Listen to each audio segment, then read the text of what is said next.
All right. We ready. We ready. We ready for Jones. Let's hear it, Giants fans. Stand up. Welcome to a special episode of KB Sports Talk Live. We have a lot to talk about, including, don't worry, you will see my face, Turth, though. I know you're begging to see my face. A lot of people are. I get it. I'm beautiful. But we have to talk about the face on the screen. The man with fire in his eyes. The man ready to take the mantle in being the New York Football Giants' next franchise quarterback. Daniel motherfreaking Jones. Be ready for Daniel Jones. He's been scrutinized by the Giants media and all the media on ESPN, NFL Network, including myself. That video went viral on my channel. Daniel Jones has the biggest chip on his shoulder that I've seen from a quarterback in a long time. Don't talk to me about Baker Mayfield with his attitude and nobody believed in him there, the underdog. Don't talk to me about Kyler Murray and how short he is. Nobody liked Daniel Jones. Nobody liked my guy, Daniel freaking Jones, including myself. But you see this man? Do you see this man with fire in his eyes? Look at him. Look at him. Look at him. He's ready, guys. He is ready. And welcome to another. Oh, sorry, the chat didn't upload there. All right, welcome. Oh, sorry, the chat didn't upload there. All right, welcome. Oh, sorry, the chat didn't another upload there. All right, welcome. Oh, sorry, the chat didn't another upload there. All right, welcome. Oh, sorry, the chat didn't another upload there. All right, welcome. Oh, sorry, the chat didn't another upload there. All right, welcome. Oh, sorry, the chat didn't another upload there. All right, welcome. Oh, sorry, the chat didn't upload there. All right, welcome. Oh, sorry, the chat didn't upload there. All right, welcome. Oh, sorry, the chat didn't upload there. All right, welcome. Oh, sorry, the chat didn't upload there. Welcome. OGR, thank you so much. Welcome. OGR, thank you so much. OGR, thank you so much. OGR, thank you so much. OGR, thank you so much. OGR, thank you so much. OGR, thank you so much.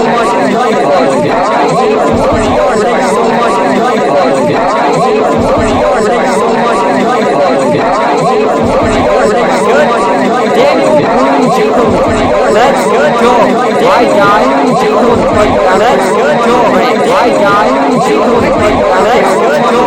My guy. Let's go. My guy. Let's go. My guy.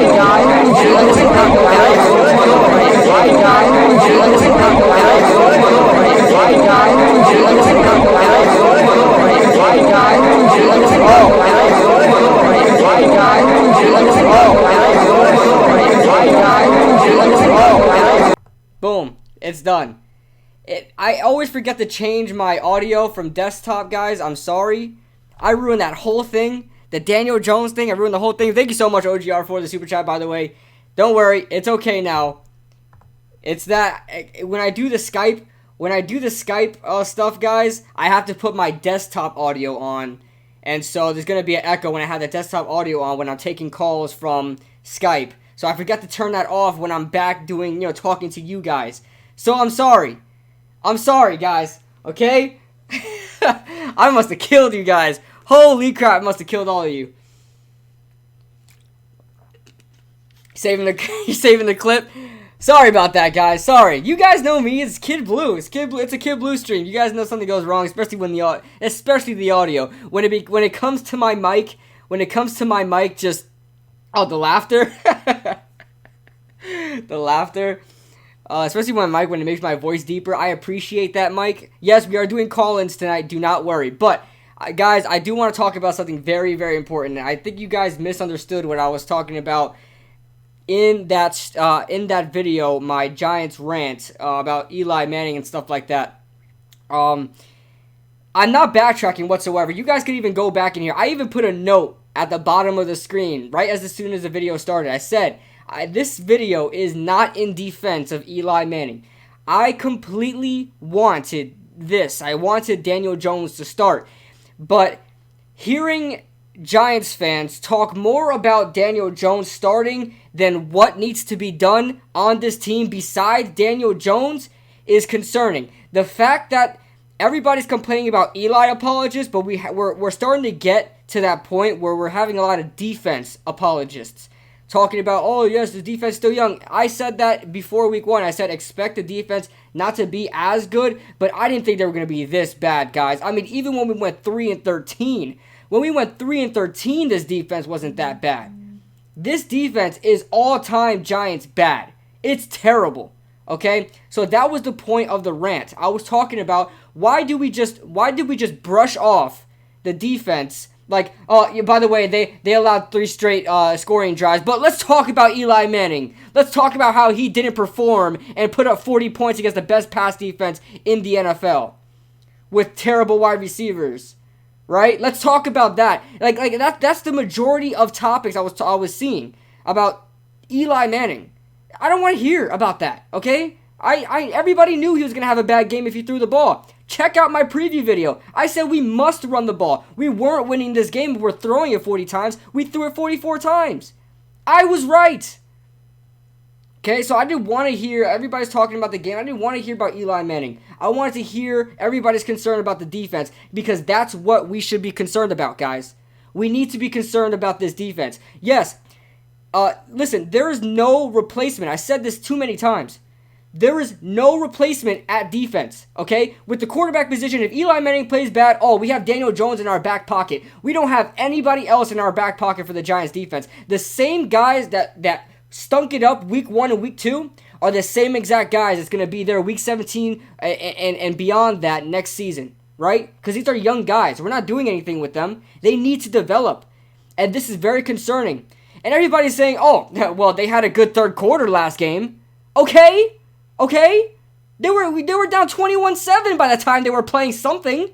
They were down 21-7 by the time the defense did something. You already put your offense in a hole against one of the best defenses in the league. And you're talking to me about, the defense played well in the third quarter. They forced some pressure. Okay, where was the pressure in the first quarter? You heard Janoris Jenkins. He wasn't throwing his guys under the bus. He was just saying plain out. We need pass rush. And this is, I tell you guys all this time. J-Zack, I'm happy you're in here.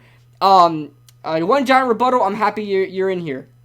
Because you guys were the ones saying that the secondary is more important than the pass rush. Well, you heard it from Janoris Jenkins himself, that he needs pass rush. He needs the pass rush. They feed off the pass rush. Pass rush will forever, and I think this Giants team proved it, will forever be more important than than pass coverage. Okay? You need the pass rush. Why is it that the whole entire, including the linebackers, why is it that the secondary and the linebackers continuously bite on play action? Because there is no defensive line play. It's bad. So the secondary has to help, and that's another reason why the secondary is bad, because the defensive line is bad. Okay? I want to give a quick shout out to everybody in the chat here. CP Arnold, I'm gonna say Arnold, T Gohans, J-Zack, my guy J-Zack is in the chat, Fly Truckin' Kevon, saying Ramsey is coming. I hope not. He is a headache. I do not want to deal with. I love his play, but can't do it. G-Man409 is in here. Appreciate that. I saw Cushman, Juan Soto Appreciation Club was the first to comment. Thank you so much. The Hub is in the chat. Welcome in. I'll stand behind that an elite cornerback is more important than an elite pass. It's just not. It's just not, J-Zack. It's just not. It's just not. A cornerback can only do so much. OGR will be calling in tonight for. All right, guys. So, don't worry, I will open up the phone lines much sooner than I usually do because I know a lot of people have a lot to talk about here, and I'm completely okay with that. Get everything out. If you wanna, argue, let's argue. I stand behind my things, but listen, I'm happy. I'm happy Daniel Jones is getting. Look at this face again, guys. Hold on. Just look at him. Okay, this is a custom picture by me. I edited this. I made this. Okay. Look at the fire in his eyes, man. Look at the determination in his face. He's scrunching up his lips, putting on his helmet, looking into the sunset, saying, I'm gonna score. We want the ball and we're gonna score. The man, Daniel motherfreaking Jones. Where's my man Q-Dog? Where is Q-Dog? I need my guy Q-Dog. Wow, no love. Steven Evans bends the knees, gang. What's going on, Steven Evans? Thank you so much for joining in. I give you love, man. There's the love, man. We need outside linebacker, defensive end first round. We need something, man. We need something, Hub. We need something. The defense needs some star players. Hopefully we can get Chase Young. Honestly, we're gonna get Chase Young or AJ Espinosa in the first round. I gotta look at the class, man. To be honest, guys, if you guys call in and start talking about the draft class, I'll be completely honest. I had no time to watch any film on any guys or watch any. I don't even know who's in this draft class besides some quarterbacks and some wide receivers, and that's pretty much it, man. But don't worry, I'll start doing that pretty soon. Being that I know we're gonna have a top 5 pick this year again, so. But guys, on to this week. What's going to happen this week? I want to get you guys' honest opinion. Do we still lose this game against Tampa? Because it's not like the offense was really the biggest problem. I think more so the wide receivers were probably the biggest issue rather than the quarterback play. The defense is the biggest thing, and the defense hasn't improved with this change at quarterback. Jameis Winston is starting to look a little better under Bruce Arians. It seems like he's starting to get through his thick skull a little bit. The defense played a little better against Carolina, but then again, I'm not going to hold that. I'm not going to bear much fruit to that because, that's familiarity. That's a rival. That's an NFC South rival. I don't think that defense is that good. They played pretty well against Carolina, but I think that's just more familiarity more than anything. But as far as us beating Tampa Bay at Tampa, I know Tampa is a terrible home team. I live in the Tampa area. I went to all the times the Giants. Unfortunately, I'm not going to this Giants game. I'm going to be going to the one, the home Giants game, away, but it's at MetLife Stadium, week 10 for the Jets. A lot of you guys are going to be there, especially a lot of video makers like one John Roboto and guys like that. I'll be going to that instead of the Tampa Bay game. I just had to pick which one, and of course, I'm going to pick the MetLife Stadium over everything. Of course, we're going to see a lot of green there. We're going to see a lot of green because it's the Jets' home game, but it's all right.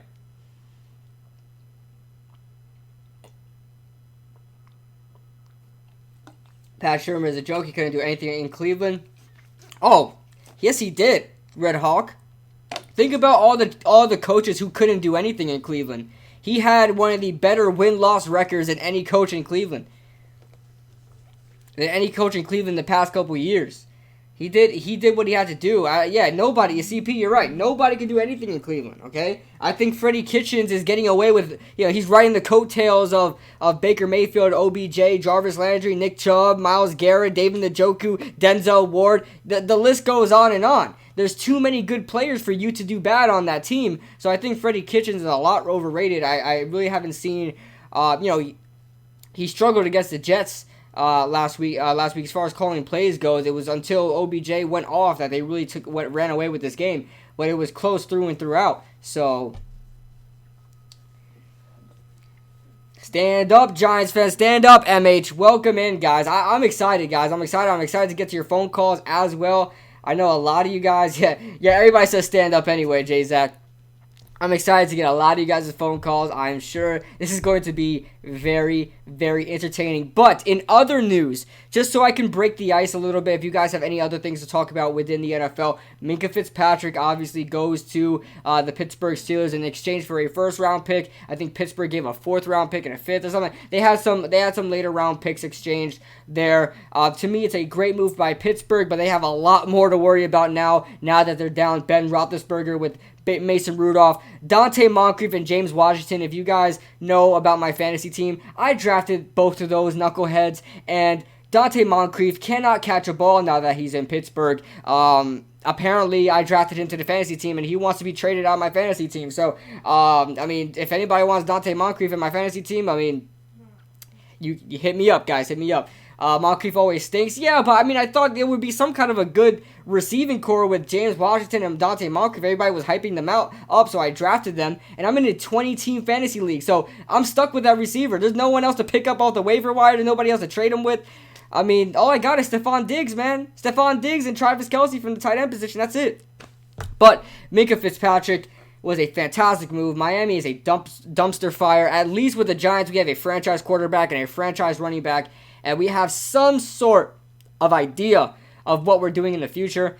Miami, if you think about making a house, right? If you think about making a house and you have your foundation, right? You start with your foundation. You don't start from the roof all the way down. It's kind of impossible to do that. You can't start from the roof all the way down. You got to start with the foundation, right? Your left tackle, your quarterback, your edge rusher, your cornerback. You know, those four positions are the most important positions on a team. You need those four positions to be successful in the for running back, sort of. No, not really running back. Okay, I'll say offensive lineman. You need a franchise left tackle. I'll say you franchise left tackle, quarterback, cornerback, and edge rusher. Those are the four positions there. But we have a lot going for ourselves. Miami, if you think about building a house, you start off with your foundation. They have no franchise quarterback. They started Ryan Fitzpatrick instead of Josh Rosen, instead of giving him reps this year, because they know they're not doing anything this year. So you take away that piece. You take away Laramie Tunsil, your franchise left tackle. You take away Minkah Fitzpatrick, who is probably one of the best players on that team. Now that you have no edge rush, the only player you have on that team worth noting is Xavier Howard. And I don't think Xavier Howard is going to be the same Xavier Howard like last year. I think that's a fluke. I think he's a good cornerback. I don't think he's an elite cornerback. And that's pretty much what you got there in Miami. You have nothing there. Miami is trashed. Okay? They're going to have the number 1 overall pick. They're going to get Tua Tagovailoa. They're going to get rid of Josh Rosen after they just traded for him. And then they're going to start all over again. That's what I think is going to happen with the Miami Dolphins. But any Dolphins fans in the chat, if you guys are in here, you think we're going to move Eli? I don't think so, and I wouldn't want to either, J-Zach. And I know a lot of people want that to happen. You know, might as well get a second-round pick after it and save some cap space as well. But I think Daniel Jones could use the mentorship. Remember when we were talking about if Alex Tanney or Kyle Lauletta should have the third quarterback job? And it wasn't really about who is the best quarterback there, but it was about who can make Daniel Jones a better quarterback. I think that's the same situation with Eli Manning, saying, you know, what will make Daniel Jones a better quarterback? You know, trading him away for a second-round pick, or keeping him there and being a mentor, being a sort of another quarterback coach for Daniel Jones to make him even better. You know what I'm saying? You know, you think about Aaron Rodgers, under Favre. You know, if Favre ever stood there after Aaron Rodgers stood there, you think of how much Aaron Rodgers could have progressed even more. You know, Eli has a no trade clause, by the way. Yes, but if Eli wants to get traded, he could easily take that out. If Eli Manning wants to get traded, I don't think he will want to get traded. But if he wants to, he would easily just take that off. He has the power to do that, not the team. He has the power to get rid of that trade clause and get traded. He has the power to do that. Now, if the Giants don't want to do it, I don't think they will.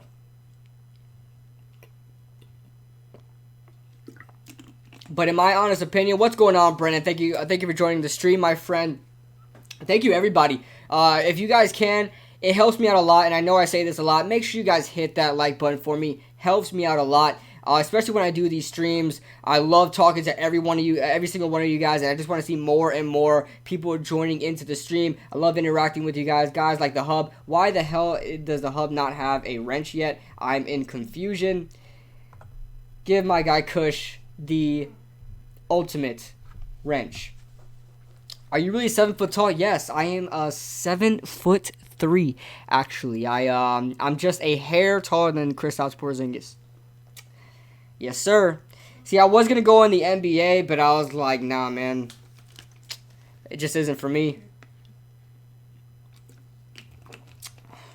I've got a wingspan of a flamingo.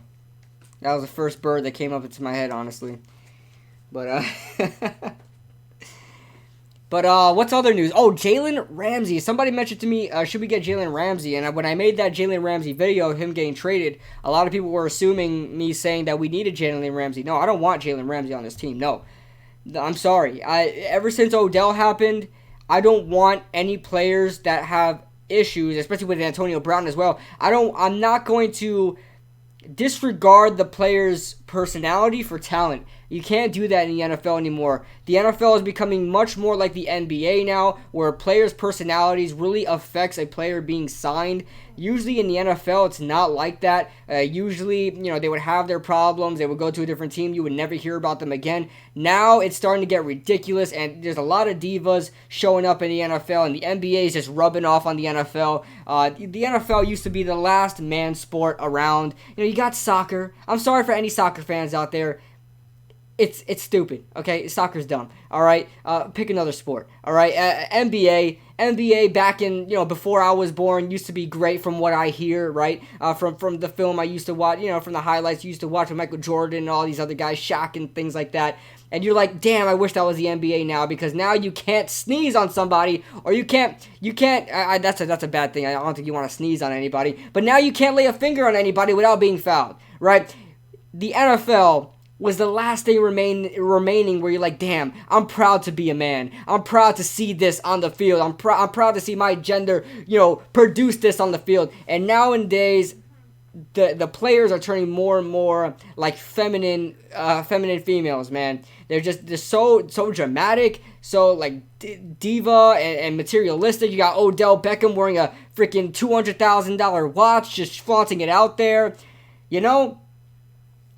It's and then you got these crazy penalties that either no calls or just I could freaking go like this on you 5 yards, in pass coverage, and it's a foul and it's half distance to the goal.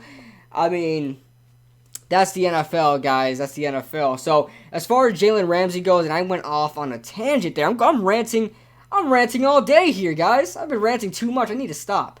I need to feminine females. Yes. Hashtag feminine females. Not just a female. These players, like Antonio Brown and Odell Beckham, they're not just females. They are feminine females, okay? A lot of estrogen in that. All right? I know that they got to be taking some I'm not going to throw any, assumptions out there, but somebody's transitioning, you know what I'm saying? You know what I'm saying? Exactly, MH, exactly. Where's my wrench? Odell Beckham. Odell, do you deserve a wrench after what you did to this franchise? I'm just playing, Odell. I'll give you a wrench, buddy. You're in this plenty. You're in this plenty. Eli Manning is in there. Salute to you, Eli. Don't worry, guys. A tribute video is coming very soon. A tribute video for Eli Manning is coming out very soon. And I'll tell you right now, man. Once I found out the news, when will we play Julian Love? When Antoine Bethea is finally not playing. Try not to cry, KB. I'll tell you right now. Once I start planning the video out and I actually hit the record button and I start talking about all the things Eli has done for me in my years of being a fan, I'm gonna find it very hard not to get emotional. And I feel like I'm getting emotional now. I'm not gonna do it. I don't cry, man. Ask anybody. I don't cry. But man, when it comes to Eli, it's crazy, man. It's crazy. No cussing. Yeah. I don't cuss, man. I don't curse. I don't swear. I don't cuss. I don't curse. However else you guys say cursing in your dialect. Don't do it. Be strong. Hold on, guys. Hold on a second. What the hell is that thing?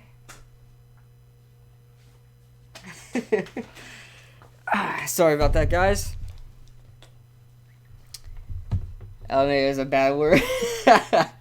Yes, Brennan. Yes. You say LOL around here, okay? You say LOL around here, or I'm banning you. Thoughts on J-Zach's channel buying your channel out? Listen, J-Zach needs to post, okay?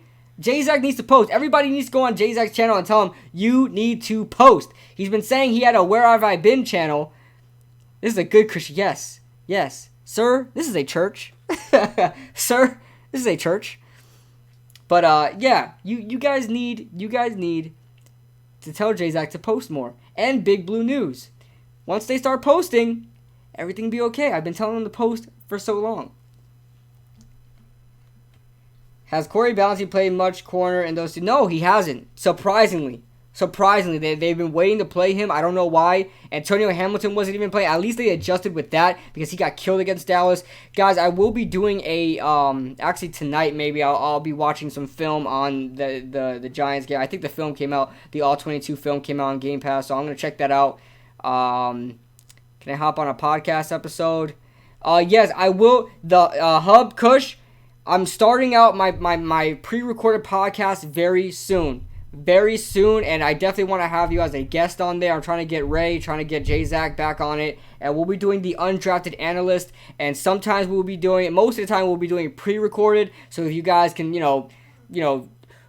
I'll clean your room, you guys can work, you guys can, whatever you guys do, and listen to us talk football. I want to do a pre-recorded podcast for you guys that's going to be available on Spotify and things like that, and YouTube. And then I want to have sometimes that we go live and then have live guests and things like that. Kush, I will definitely be in contact with you, man. I definitely want to have you on. You are awesome. I definitely want to have you on. Love your content as well. Make sure you guys subscribe to the Hub. He's also a New York Giants video maker, and he puts out great content. Very underrated. Just getting, he's starting out, so go ahead and show this guy some love. Your Boise State Broncos are 3-0. That's right, man. Boise State, Big Blue. I bleed Big Blue. I work for the post office. Blue. I'm a Giants fan. Blue. I'm a Knicks fan. Blue and orange, but blue. Yankees fan. Blue. Boise State Broncos fan. Blue. I just love blue, man. Love blue. Clean your footballs. Where's my football? Ugh. You guys want to see my football?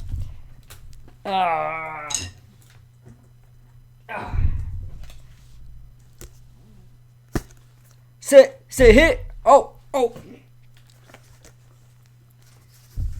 right, guys, we'll be getting. I'm over here taking too long. Steven even said, "Crip for life."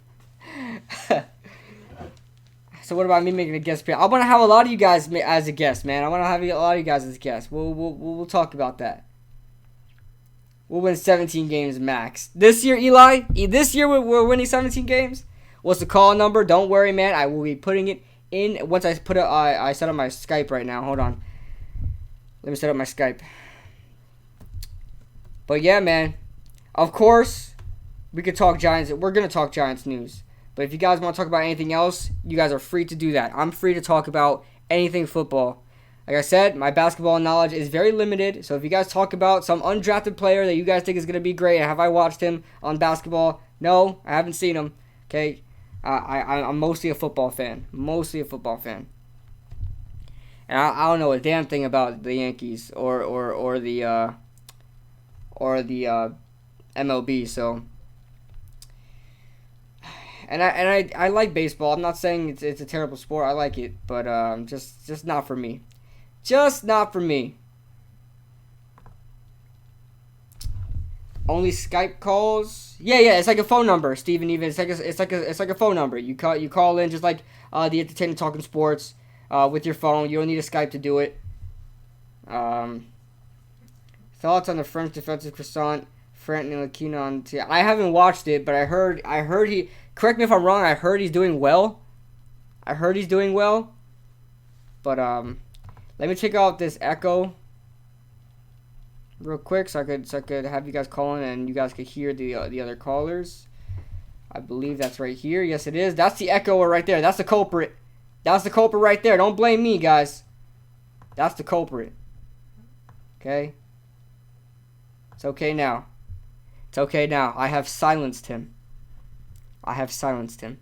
And if you guys have any other hilarious videos to watch, I want to watch them with you guys. Like, as far as the Giants goes, I wanted to get some kind of content out of First Take, but they're agreeing with me. Max thinks it was too early to put in Daniel Jones, but yet he was the one saying bench Daniel Jones. Max is stupid. Max is so dumb. But, you know, he was the one saying bench Daniel Jones.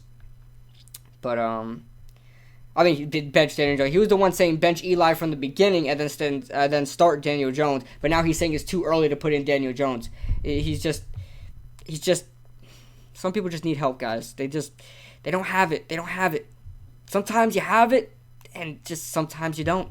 And Max Kellerman, he just don't. He just don't. I'll be getting to your comments in a second. I'm going to make sure everything's okay here, so when you guys call in, everything's fine. You guys let me know if you guys hear echo. Please be serious. I hope you guys don't hear echo. You guys shouldn't. Alright. You guys shouldn't be. Alright, I'm expecting a lot of guys to call in, so please be patient, guys. I might cut some of you guys. Quick disclaimer, too. Quick disclaimer. I might be cutting you guys off to hang up soon. Don't take it the wrong way. I got to get to as much calls as we can. I know a lot of people are going to call in. So, that's a quick disclaimer for you guys, alright? Love talking to you guys, but sometimes I just got to do it. Just got to do it. Take this off. That is the number, 863-588-4022. Golly, mother freaker. It's Mike freaking Nixon. I'm going to pick up right now, Mike. Alright. Mike Nixon. Ooh, kind of breaking up there a little bit, brother. Oh, you hear me? I hear you now. I hear you now. All right. What's going on, man? Not much, man. It's been a long time, my brother. It's been a long time. How are you? There's been a lot of news that came out since then. I know. A lot of things have happened. Let me get your thoughts, man. It's just crazy, man. Seems like every day somebody new is trying to request for a trade. What's next, Patrick Mahomes? Oh God, please! I would love to see that. Just see craziness in the NFL. Chaos. Yeah, man, but it's just crazy, man. Obviously, a little bit disappointed about my Giants. I'm happy we're giving Daniel a chance. Mm-hmm. And I do want to say, I kind of agree a little bit that it's too early, but only by a game. I don't necessarily agree with starting him on the road. I see. To start out, I would have rather maybe start him at home, like the next game against the Redskins at home. Okay, yeah, I see what you're saying. I just don't want to have to put that pressure on him to start out a game on the road. You know what I mean? Rather have him do it with the home crowd there, and most of them supporting him and cheering him. You know what I mean? I can see what you're saying for sure. But my only defense of that, if I could play devil's advocate, I mean, Tampa Bay is one of the worst home teams you could ever play against. So I'd still give Daniel Jones a fair shot, whether it's away or at home, because I mean I live in the Tampa area. All I get are Tampa games, and they just suck at home. They're garbage. Yeah. So I mean he has a fair shot. Do I give them the edge of winning? I don't think I even with Daniel Jones there, I probably don't give them the edge of winning just yet, just because it hasn't fixed anything on defense yet. You know, I know I'm gonna be losing a lot of games. I'm probably losing a lot of games and hopefully winning a couple. But I never in the pick'ems. I know people may think it's stupid. I never pick against my team. Yeah. Unless I'm doing a pick'em for some money, but I mean even the last couple weeks, in the pools that I've done that my mom does for work and whatnot, and you can win money. I picked the Giants, and probably the only real game I probably would not pick them against even would be New England, and that's just because in them pools I never bet against New England. Yeah, you shouldn't. It's a bad idea. It's a bad idea. But yeah, man, a lot of crazy news, man. Make it to the Steelers. I like that. Like I seen it. I was like, I like that. But why is a first round pick? But then I was talking to one of my former neighbors that I still cool with to this day. And we talk every day. He's a big Steelers fan, and he was saying he was watching Chris Carter and saying that pick really, in an essence, doesn't really matter because you're getting Minkah Fitzpatrick, and Chris Carter was saying if he was coming out in this year's draft, easily probably be a top 5 pick. Minkah? Yeah. So that's pretty much that saying that that's just still a first round pick for this year, Minkah Fitzpatrick. You know what I mean? Yeah, I mean, I'm okay with it. Yeah, Minkah is definitely a first round pick worthy. He was great his past his rookie season, even carrying on now. He's still good. Yeah. Mm-hmm. And I know you say it's been like a little ticky cat with the penalties, but I'm watching them NFL highlights on him, and he's laying some booms on them on receivers and whatnot. Yeah, man, he's a beast. I want. But the thing is, he does it cleanly. Yeah. Not like, oh, I'm gonna aim to go for the helmet. He does it cleanly, gets low, and just booms them. Yeah, not like that clown out there in Oakland, Jonathan Abram, who got himself hurt and his teammate. Yeah. Yeah. Oh man, that was the same to see. I seen that. I was like, damn, that's crazy. Yeah, it is. So I enjoyed watching him in Hard Knocks. He was definitely entertaining to watch. Yeah, he's entertaining. It's just I don't like Jonathan. I don't like people like that. Like, I don't want people like that on my team that they're just so willing to hit somebody. Like on Hard Knocks, you know, he was practicing with his teammates and just wanted to kill every one of his teammates. Like, I'm not going good at it. Tell him, bro, chill. Yeah, and at the end of the day, like these are your coworkers trying to make a paycheck too, man. I mean, right? It's really not worth it. And I'm on the fence with you of not getting Ramsey. Yeah, mainly because of it. Mainly. One, like, a little bit has to do with the distraction, but, like, to me, like, he is in a distraction, but, like, in the way, like, because he shows his passion, which is the same way that Odell did. You know what I mean? Yeah. And everybody's like, oh, he just got into a fight with his coach. Well, I don't know if you, like, I'm reading up on that. You know what the whole argument was about? What was that? He didn't agree with Del Marone going for 2 against the Texans. Yeah, and you know what? I totally agree with him because you're showing right there you don't trust your defense, and their defense was not even playing bad that game. It was 12-13. Like, your defense was playing good. I can see you going for 2 if it's 31 to. Hold on, Mike, real quick. If whoever's calling unknown, dude, just stop. I'm not picking up. I don't pick up the unknown number, so you're just wasting your time anyway. You just want to hear yourself calling in. I mean, that's cool with me. All right, but just stop, man. Just stop. All right, keep going, Mike. Sorry about that. So, like, I can see if it was like 31-30, and you went for 2 because your defense not playing that good. So of course you're not going to have that trust on them. But in the 12-13 game, your defense is playing pretty good to me. Yeah. Yeah, and like, give your defense a chance in overtime. Give your defense a chance to make a stop, and let's be honest, Gardner Minshew in that final drive was driving down the field. Yeah, like he was making play. Job. He's not doing a bad job. That's why. Like, I hope, because they're saying Foles will possibly be back by week 11. Mm-hmm. So. Yeah, so they're saying he'd be back by week 11, so Minshew can just get them by that 11th game to like 5-5, somewhere in that range. And then Foles can go on a little run, depending how his shoulder is at that point. Yeah. But he can stroll off a little bit of a run, and you've seen it in Philly that he can stroll off get on a run. You know what I mean? Mm-hmm. Mm-hmm. And he doesn't have that bad talent. Like, a lot of people are stepping up this year. I mean, Leonard Fournette kind of disappointing a little bit. But I mean, he's not looking good, man. He's not worth. It doesn't look like he's worth that pick. He almost got. I have to say, I love the second effort that he did on the 2-point conversion. Like, they almost did get the 2-point conversion. It's Leonard Fournette, like, mainly made that. Like, he almost got in, but that defender was just blocking that ball to the point where he couldn't get it over to the goal line. Yeah. But I mean, buddy, I hate to cut you off. I gotta get some more callers. Thank you for calling in, though, man. no problem, man. All right, Mike, appreciate you. You're always the first one to call in. Love you for that. I always love bro. having the conversation with you.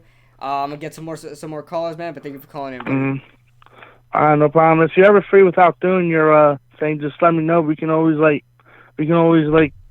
I'll save my number or whatever. We can always talk whenever you're free. You know what I mean? For sure, man. Appreciate that. No problem, bro. All right, buddy. All right. Have a good one, bro. All right, man. See you. See you. All right, let me say. Oh my God! I'll pick this up here. Quickly before you start, man. What's going on, man? Let me give a quick shout out to the guys in the chat real quick. Thank you guys for joining in the stream. Izzy Cud, Meet the Mets is in the chat. Meet the Mets. I'm gonna go up a little bit because I know I missed some people. I think Kenneth is here. JJ Abels is in the chat. Visions, I saw you, Visions. Mackenzie, thank you for joining in. Eli Manning's still in. But what's going on? Who's this? Hey, Kid Blue, what's going on, man? Bends the knees. Oh, It's Steven Evans. Steven Evans. Thank you for calling in, man. What's going on? What's going on? Listen, it's my first time talking to you, man. I'm fairly new to your channel. It's been a few months, and I just want to say, I enjoy your content. I feel like you, the entertainer talking sports, and of course, Bad Dog, man. Y'all the trifecta for YouTube Sports, man. Wow. So I appreciate you, man. That means so much to me on so many levels. I appreciate that, and thank you for being such a huge supporter to the channel in the past couple weeks, man. You're awesome. Not a problem, man. Listen, one of these days you're gonna give the boy a wrench, but I'm gonna stay patient. Oh yeah, for sure, man. You know what? I'll give you a wrench, just because of how active you are, man. I'm gonna give you a wrench. Don't worry about that. I got you. Good man. Listen, couple things. One, you may remember from one of my comments on your video the other day. As it relates to James Bettcher, right? I'm not quite sure how it is over the first 2 weeks with the defensive performances that we've seen from our Giants team. How is it he has not been made available to the media? He has not been held accountable by anybody. He hasn't done an interview, a soundbite, a quote, nothing. Is it just me? Am I looking in all the wrong places, or has he not been available? Now, quickly, what's going on, NC Sports Talk? I know Cahill. What's going on, Alex Sports? But as far as that goes, you're completely right, man. I've been trying to figure out why James Bettcher is not part of these press conferences. Now, you never really see the defensive coordinators and offensive coordinators really get a lot of press conferences. So I don't know if there's some kind of, contract that goes on, or how much you can talk to the media, or if the media can talk to you. But I'm very interested to find out why he's not talking to the media, because Pat Shurmur, yes, he's had his faults, but I think the person we really want to get answers from is James Bettcher. And I hope we get different answers than what Pat Shurmur is giving us on, we just got to get better. I really want to know what's going on with this defense and why they're breaking down so much. But you're completely right, man. Unbelievable. You are completely right. Unbelievable. I want to know what James Bettcher's mind is right now. I want to know what the kind of adjustments he's going to make, what he feels about what's going on with this defense that he's trying to coach up. It's very young, and I'll give that to him. But this is one of the worst defenses I've ever seen as a Giants fan. And that's that's literal. We went 3-13 a couple years back before we got Saquon, and it wasn't as bad as what we're putting out now. Not at all. Not at all. It's and listen, just like you, right? I had reasonable expectations coming into the season. Obviously, we're very young. We're inexperienced on defense. I think it's only our second year running this bull crap Bettcher defense, this 3-4. But for me, against Dallas and against the Bills, I'm thinking the youth would show up, right, in a missed assignment somewhere, or not, playing the gap, or not setting the edge, or whatever. I didn't think that we would experience all of those follies damn near every single play of every single game. And I'll be honest with you, it's not just the youth or the inexperience. It is also the system and the play calling. Yeah. That is why I'm like, hey, listen, hello, James Bettcher, make yourself accountable. That is it. Listen, when you coach a major professional sport, in the New York metropolitan area, you have got to be held accountable. Otherwise, we are going to run your ass out of town, Kid Blue. Exactly. Especially the New York media. I mean, we don't play those games, especially here on YouTube. I mean, I always say it, YouTube is the best representation for like New York fans. I mean, we don't play that over here. We speak our mind, and James Betcher really has a lot of answers to a lot of questions to be answered over there, man. But he does. It's and crazy. Also too, listen, if you could, like, I know you're incredibly busy. You probably have a whole harem of lovely ladies that beg for your attention. But if you can create an upload, right? If you can upload just a quick 2-3 minute video, literally for the sole purpose of calling out James Betcher and his lack of accountability and availability to both the media and the fans, I promise you it would be appreciated. Oh, I'll definitely do that, Stephen Evans. If I can help in some way to get James Betcher to the podium, I will do everything in my power, man. I will do everything in my power. That's right. And listen, one last thing. Thank you for taking my call. No problem. I know you have to get to other people, but one last thing. As it relates to Daniel Jones getting his first start this week against the Buccaneers, Daniel Jones, who I have termed Daniel the White Mahomes Jones. Oh, okay. I like that. Right. Obviously, I'm hoping for big things for him. But listen, I just want to caution all the fans and all the diehard day one fans such as myself. Do not be alarmed when he has a 3 fumble, 2 interception game, a 4 interception game, or whatever. These things are going to happen. People have to remember back when Eli was making his bones, there was a point in time there before he turned the corner where it didn't look like Eli could play professional football at all. And he ended up winning us 2 Super Bowls. So for everybody, I just preach and I plead patience, right? Obviously hold him accountable. Be critical with your analysis and your judgment, of his play, but give this man a wide enough berth to where we don't give up on him in the New York Minute and let him become what we hope he can be. That's actually a great point. If he stinks it up in Tampa, I don't want everybody, with the torches and pitchforks going out there saying, oh, well, we need another quarterback now. He's going to have those games he's developing, and he's going to have those 2 interception, 3 interception games, maybe a couple fumbles. But it's all about how he rebounds from that. And I'm happy that you brought up that point because it's going to happen, and we're going to see a lot of people, up in arms about it. So thank you for bringing that up, man. Absolutely. And listen, again, I'm a big supporter, man. Thank you so much for the wrench. I appreciate you, and I'm going to keep listening. Keep doing your thing. Keep doing your thing. All right, buddy. I appreciate it. All right, later. All right, man. All right, that was Stephen Evans. Bends the knees. Stephen, go ahead and comment so I can give you, just comment anything so I can put your wrench up. All right. This is who I'm waiting for, man. This is who I'm waiting for here. Kush. Yo, what is going on, man? How's it going, man? What's going on, man? Bro. How you been? Bro, it's been these calls here. Oh, sorry. All right, it's been an eventful day to say the least. You know what I mean? Oh yeah. To say the least, man. To say the least. Yeah, bro. Can you guess where I was when I saw the news on my phone, bro? Just take a guess. What were you, man? You taking a crap? You taking a dump?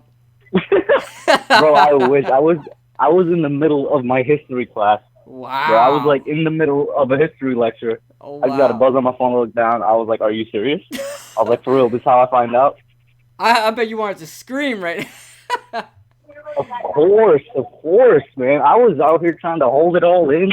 I got a couple friends in the class that are also Giants fans, and they were like, "Hey, man, it was about time." I'm like, you know what? You're right. It is about time, but it still doesn't change the fact that it still hits you. You know what I mean? I know. Bro, I'll tell you right now. We've been talking about, even before Daniel Jones was drafted, even in the draft, we're like, we got to find the next quarterback. We got to find the future for the Giants. Now that we have this, right, and we got a little glimpse of this when we had Davis Webb and Kyle Lauletta, we kind of thought, maybe one of those guys could be it. And in the back of our minds, we're like, damn, how are we going to react when Eli Manning actually hangs it up, man? When he's actually benched for that rookie quarterback and the rookie quarterback takes over, man. I'll tell you what, when that picture came out, I don't know if you saw that picture. There was a picture that went viral when Daniel Jones, was, crowded by the media. It was in the changing rooms, yes, right? Yes, and that picture, I'm not gonna lie, my heart dropped. I was like, oh my God, this is what I wanted. And now that I see it happening, I'm like, oh my God, it hurts me so bad. but it's necessary, man. It's necessary. I'm Exactly. telling you, when I make my tribute video for Eli, I know Chris did his. I'm waiting to do mine. I'm just gonna be planning it out, but I'm telling you, man, it's gonna be hard for me not to get emotional in that video, man. It's crazy. It hasn't hit me yet. I still think I'm in denial. Honestly, I still think I'm in denial. But man, For you, it was that photo when you realized it would happen. Like that photo you're talking about. I realized it would happen a lot sooner than, like everybody thought. That it would be like around weeks 5 to 7, right? I realized it would be a lot sooner when they actually put him in the Cowboys game. I was like, wow, Yeah. did not expect that. As soon as they put him in the Cowboys game, I was like, that opened the door for him to start immediately. Yes. And I mean, there's only been a week period in between it, so I guess you could count it as immediately. Like, let's be honest here. Mm-hmm. It's not exactly. It's like just 1 week game, but yeah, man, it hits. It definitely hits me emotionally. I know it's gonna hit you eventually. Maybe not right now, God. but I think it's we gonna can hit all me. agree. It's gonna hit me at like 5 o'clock in the morning. I'm just gonna wake up, and be like, oh my God, Eli Manning is It's gonna gone. be I'm just gonna start random. It's gonna crying. be so 5 random. o'clock in the morning, This dude. this man Gio is gonna be making his coffee, like on his way to work. All of a sudden, he breaks down in the middle of the highway. Yeah, right. I'm just gonna be thinking about it like number 10. I'm just gonna be thinking about Super Bowl 42 and Super Bowl 46. yeah. And You I'm just gonna pull you over just- and cry. This man is going 46 miles an hour. Looks down, he's like 46. Wait a minute, Super Bowl 46. Super Bowl 46. Oh my God. Oh man, I'm telling you, I'll let you know when it hits me, man. But I think I'm gonna need therapy after that. I think I'm gonna need therapy. Yeah, no, but all jokes aside, I was actually like, since everybody's gonna come on and basically talk about the same topic, I guess I'll do a little bit of a change of pace because I usually do the same topic everybody else. I was actually thinking right before I got the notification of trade scenarios involving Eli because I was also sensing the inevitable. Mm-hmm. And I'm like, yo, we want to get Ramsey. Why not throw together a package with Eli? The second round this year. Maybe a first next year to get Ramsey and Yannick. I was putting it in the chat too because Yannick Ngakoue is a really good up-and-coming pass rusher that the Jaguars don't need because of how much depth they have at pass rusher. I was thinking about that. Maybe get your opinion on that. But to be honest, even I'm not really confident in that package. I'm not confident in because what we went through with Odell and what everybody, the whole world saw with Antonio Brown, I don't think the Giants really want or have room for Jalen Ramsey just because of his personality. And I was saying this earlier. I'm kind of of the mindset now, like it's like the NBA. You kind of have to kind of take into account personality before talent when you sign a player. Man, Jalen Ramsey's great. He's one of the top 5 corners in the NFL. I just don't know if the Giants are really ready to bring on a person of Jalen Ramsey's, personality after we just got rid of Odell. As far as Yannick Ngakoue goes, we need any sort of pass rush. I would love it. I'll be fine with it. My only problem is Yannick Ngakoue is more of like a 4-3 edge rusher. I'm curious to see how he would fit in the 3-4. But if we can just find a way to use him, I wouldn't mind trading for him. He's been very consistent over the past couple years. But if we trade for Yannick Ngakoue, I'd be very happy about that. And Jalen Ramsey, I probably wouldn't do it. But, I mean, somebody can make a great case. You probably make a great case for it. Me personally, I probably just wouldn't do it. No, I definitely hear where you're coming from because that's also something we really got to consider. It would be hard to see them definitely going a Ramsey route after all they've done to reshape the locker room. Yeah. And keeping on that cornerback note, somebody else in the chat was talking about DeAndre Baker. I want to get your opinion on this too. Like the question they asked specifically was, do you think DeAndre's just going to take time to develop, or is he a bust? And I replied, I was like, nah, he's not a bust. You got to understand that cornerback is probably the hardest position to learn and adapt to. Mm-hmm. But I am definitely more worried than I was, let's say, before the season started. Like, I am a bit worried, but at the same time, I keep in mind maybe it's going to take some time. What do you think with Baker right now? I'll be honest with you. I'd be lying if I said I'm not worried. I am worried about DeAndre Baker, but he's still a good corner, and what he's struggling with right now is exactly what I said in my scouting report of DeAndre Baker when I did mock drafts and stuff like that. When I did have time to talk about him in the draft, I said, this guy, listen, this guy is going to need some help because he cannot keep up with receivers downfield, and that is mostly why he's struggling. Amari Cooper, guys like John Brown and Cole Beasley are, he struggles against these guys that can stretch the field. His press man is fine. To me, it's a little bit overrated. Everybody says his press man is great, it's fantastic. He's not fantastic in press man. I don't really think there is something, and I'm not gonna say nothing. This is not anything against DeAndre Baker. There's nothing that DeAndre Baker really excels at where that's his niche and that's his system.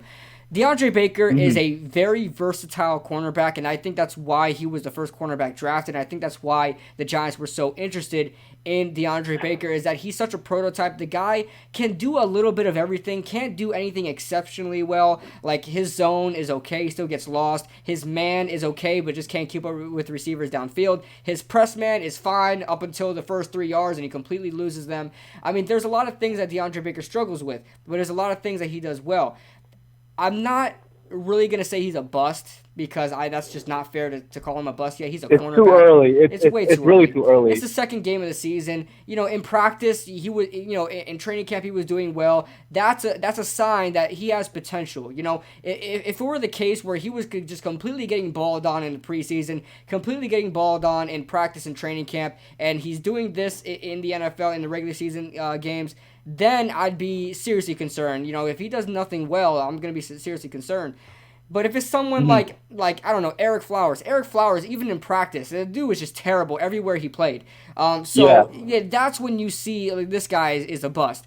But DeAndre Baker has the potential. He's just getting out-schemed. These offensive coordinators are like, listen, this guy struggled in Georgia with receivers downfield. Amari, I want you to run in a straight line when you're matched up against him. Things like that.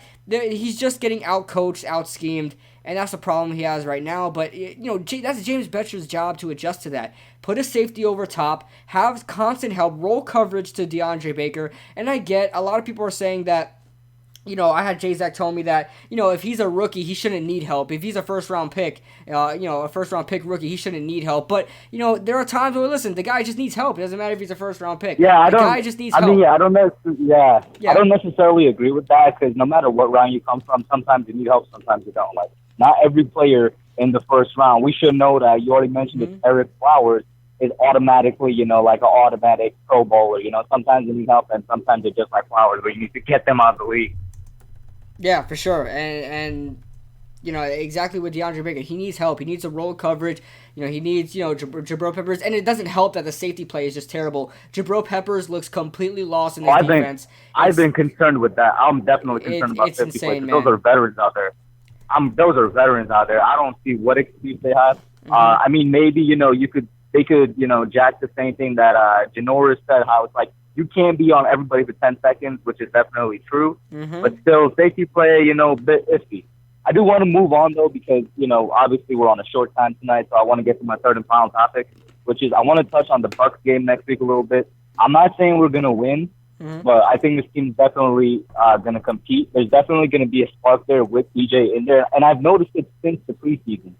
They play with a lot more energy when Daniel Jones is in there than when Eli Manning is in there. And I noticed it, and I said it in one of my videos. Some dude called me crazy saying I'm a conspiracy theorist, but I said it. The players play with a lot more energy, and they're a lot more lively. It's almost as though they're trying more when DJ is in there.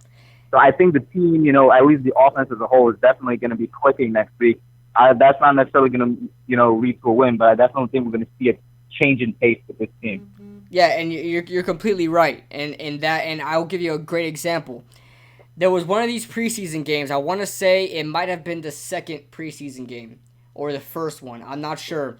Where Wayne Gallman started at running back with Eli Manning, and he could not run. He was terrible. I was like, well, damn, Wayne Gallman probably will not have a role on this offense if he keeps doing that. Daniel Jones steps in, and Wayne Gallman runs exceptionally well. Now, I don't know if that's because of Wayne Gallman just he's playing motivated or the offensive line was motivated, but it doesn't matter. Somebody was motivated because Daniel Jones was there. I know exactly what you're talking about, and I'll tell you right now, everybody was motivated. Yes. Even the receivers. I guarantee you, these receivers that couldn't get open last week or for some reason were dropping passes are all of a sudden going to look way better next week.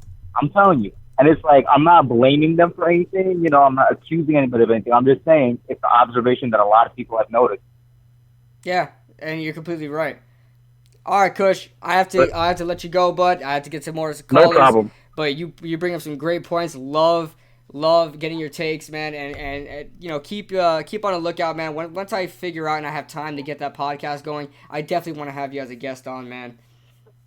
Thank you so much, bro. Love it so much, man. Love your channel too. You have one of the best out there, bro. Definitely one of the better YouTubers that loves to interact with their people, man. Love it. I appreciate that, man. Thank you. Keep up the great work on your channel as well.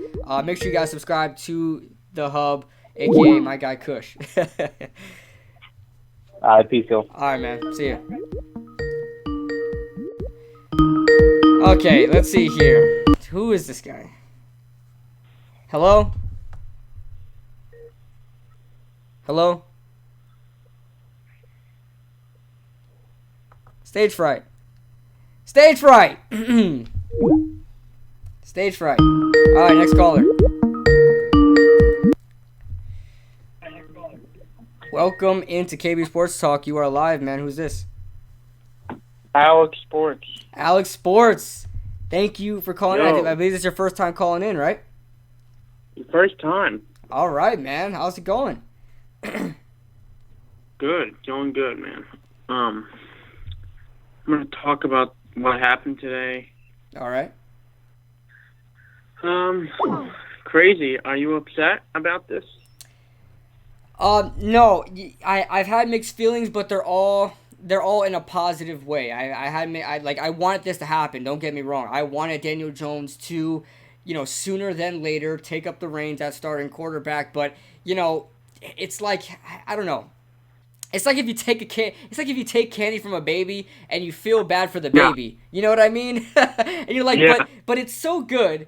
It's so good, but I you know, the baby's crying, you know? So I feel bad for Eli. I love Eli. The dude is and Eli's not a baby. I'm not trying to compare him to a baby, but Eli is one of my favorite Giants. He is my favorite Giant of all time. One of my favorite players of all time. I'm a young guy. I'm 21 years old. You know, he's been the Giants starting quarterback ever since I was a kid, right? I think I was 6 years old when he was drafted. So I have so much emotion for Eli. I love Eli, but I mean the time has come, man. So it's just, you just have to do it. You have to do it. So I have some mixed feelings, but they're all going into a positive path, you know. So what's your thoughts on it? How did you feel when the news broke out? Well, when I first found out, I was like, what? That's it for Eli? Man, Yeah, after everything. It's crazy. Like, the first time, I mean, I got the notification. I'm like, oh, my God. That's it. I mean, I was so shocked. I don't think anybody had any idea that they were going to start DJ this early in the year. Oh, nobody. Nobody. Yeah. Like, it's 0-2. I predicted maybe, like, before the bye week if we're doing bad. But this early, I mean, wow, okay. Yeah, I mean, we got to move towards the future. I like the move. It's time to move on. I appreciate everything Eli Manning has brought to Giants. I appreciate it. I really do. I'm excited to see what happens on Sunday with Daniel Jones. It should be really interesting. Yeah. I can't wait for this. Yeah, and he has a chance to do well because Tampa's pass defense hasn't been good these past couple years, man. Yeah. Yeah. Yeah, man. And also, do you think Eli should just stay on the bench for the Giants or get traded? I think he should stay on the bench. Unless he wants to get traded, I highly doubt he would want to get traded, in my honest opinion. But I think he should stay on the bench to help coach coach up Daniel Jones, be that extra guy in there for Daniel Jones, and it could do nothing but help Daniel Jones. So I don't really think getting a second round pick or whatever it is for Eli Manning is gonna do much good to this Giants team than Eli Manning, coaching up Daniel Jones. And I honestly think, I'm not trying to be selfish, but I honestly think Eli Manning would want that. I don't think Eli Manning wants to play for another team, whether that be the Jacksonville Jaguars or the Pittsburgh Steelers or any other team. I think he wants to remain a Giant for the rest of his career, and if he needs to, come in and be that, supporting role for Daniel Jones, I think he would be more than happy to do that. Yeah, I think he'll do whatever he's told to do. He doesn't really. He's not going to fuss around with anybody. He's more willing to do anything you ask him to do. He's that guy. He's been like that his entire career. That's why he's a special guy. Yeah. I mean, I hope for Daniel Jones' game against Tampa, it's a pretty good game. I hope he might find some bad in that game, but it's not. We shouldn't get on him if that happens because it's his first game, and of course they're going to be people. If he does bad, they're going to trash him and stuff. Yeah, if Daniel Jones performs poorly, I know we're going to get all the people with pitchforks say, "Oh, you got to start Eli again. Start Eli again." Yeah. You're going to get that, man. Yeah. Yeah, exactly. Uh-huh. I think that's it, man. All right, man. Somebody else. All right, bud. Yeah. Thanks for calling in. Thanks for calling in. Thank you for calling in for the first time, man. I appreciate that. Yeah, I never got to talk to you, Kid Blue. It's great. Well, I'm happy today was the day I got to talk to Alex Sports. I appreciate that, man. Yeah, this is awesome. All right. All right, buddy. Thank you. All right, see you. All right, see you, man. All right, next caller. Gonna ignore this unknown number. Just keeps calling in. Sorry about that, guys. Let me adjust the chat real quick. Sam Dog, the infamous 253 Seahawks fan. Welcome onto the stream. Mano 1994. Welcome onto the stream. I'm not answering that. King Justin, my guy. King Justin, KB, the 5 foot flat. Max Kellerman. Don't you ever call me Max Kellerman. King Justin, don't you ever call me Max Kellerman, man. Don't you ever do that. I am offended. Alright, can somebody call in other than this clown, please? Anybody can call in. Call in that number. Look at that number. Call in. I need somebody to call in quick so this guy can stop calling. I have a way to make him silent that he could just call. He just call all by himself. CP, my guy CP. CP, what's going on, man?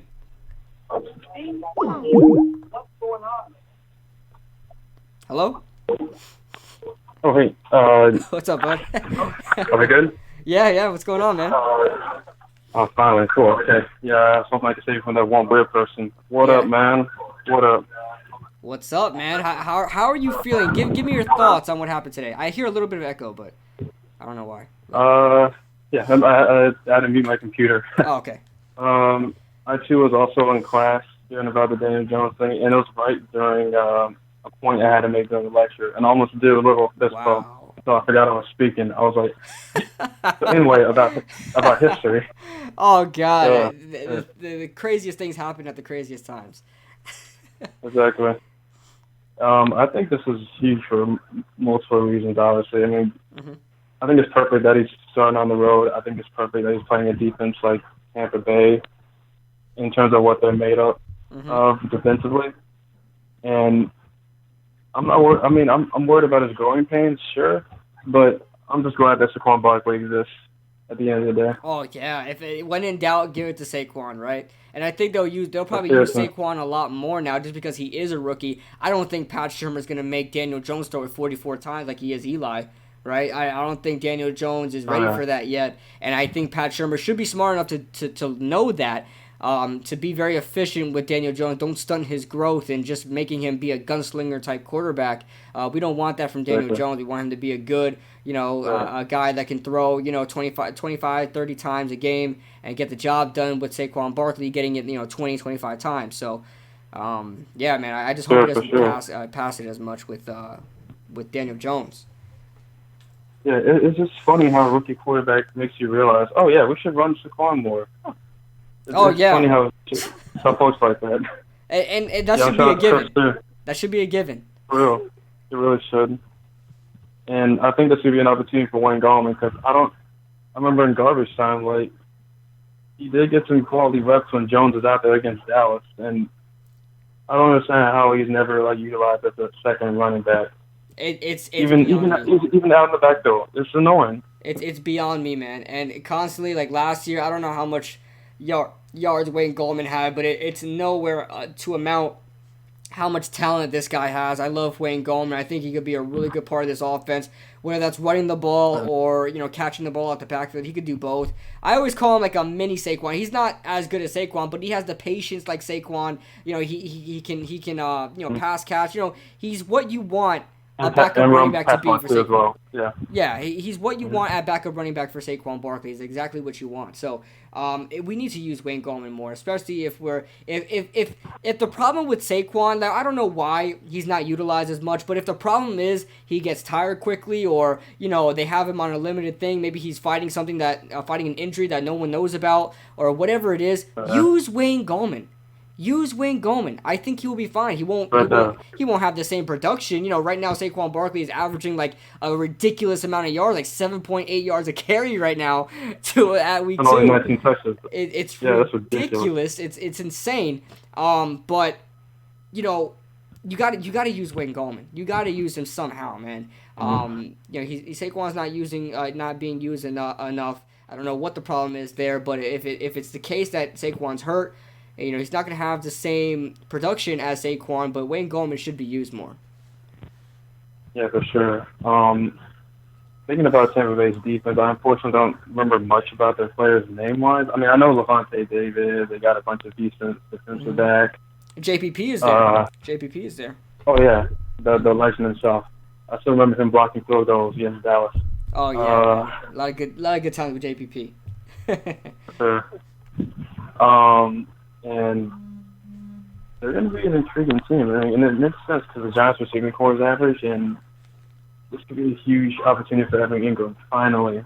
Oh, yeah. Yeah, he should ball out this game, man. Those linebackers for Tampa Bay, not good. Devin White, I believe, went out with an injury last game against Carolina. So right now they are just depleted on that defense, as they are every year. So I expect us to do fine in the air. It's just all a matter about our defense, if our defense is going to hold up. Yeah, for sure. And I just wish the receiving core is better, but whatever. I mean, yeah. I mean, we can only hope right now. Let's see if Daniel Jones could make them be better. Like, I'm not comparing him to Tom Brady, but Tom Brady, makes receivers better. He made what's his name? I can't even remember their freaking names out there. I'm trying to think one guy about named all Julian these receivers. Edelman. Yeah. Julian Edelman, Danny Amendola, a bunch of these guys turning into. I'm trying to think of that one guy that went from Buffalo. He's in Carolina right now. That wide receiver. What's his name? Chris Hogan. Hogan. Yes, Hogan. He was. Yeah. I mean, he was fine in Buffalo. He was a good guy, but he was really utilized well in New England. Now he's with Carolina, and he's like okay. He's okay. I want Daniel Jones to be that guy to make receivers better. He's gonna need that attribute come Tampa Bay with Benny Fowler is your number one pass catcher right now. So. Yeah, I'm scared. He was Benny Fowler Pro Bowler Hall of Fame, right? Mm-hmm. But also regarding the defense, I want to go some 5-second shade there. Their coordinator is Todd Bowles. Boom. Next. Todd Bowles. Yep. Yeah, because I don't know. This has kind of been bugging me for a while. Like how some people are surprised with Beckshire being overrated. I don't know how, but I have a dad who's a Cardinals fan, and I've been able to watch these games, and we've seen his defense not being able to adjust, especially on. I want to say really on passing down to when they get closer to the red zone. It's literally just the same zone or man coverage type blitz. Wow. No adjust to the outside every time, and you see the results. We've seen the results for ourselves. Oh yeah. So I don't know. Maybe I don't want to be that guy, but it's just kind of funny. It's like, oh, you guys are a little late. Yeah, I mean, James Bettcher confuses me, man, because he's the type of guy that will put Antonio Hamilton on a corner blitz and just leave the left side of the field wide open for a wide receiver to just run right up in there and catch the ball like Antonio Hamilton is going to do anything on a blitz. I don't get it. Yeah, it's I don't know. I mean, I wish that was me the whole time. I didn't know what to say. I mean, I laughed, but it wasn't like, I laughed.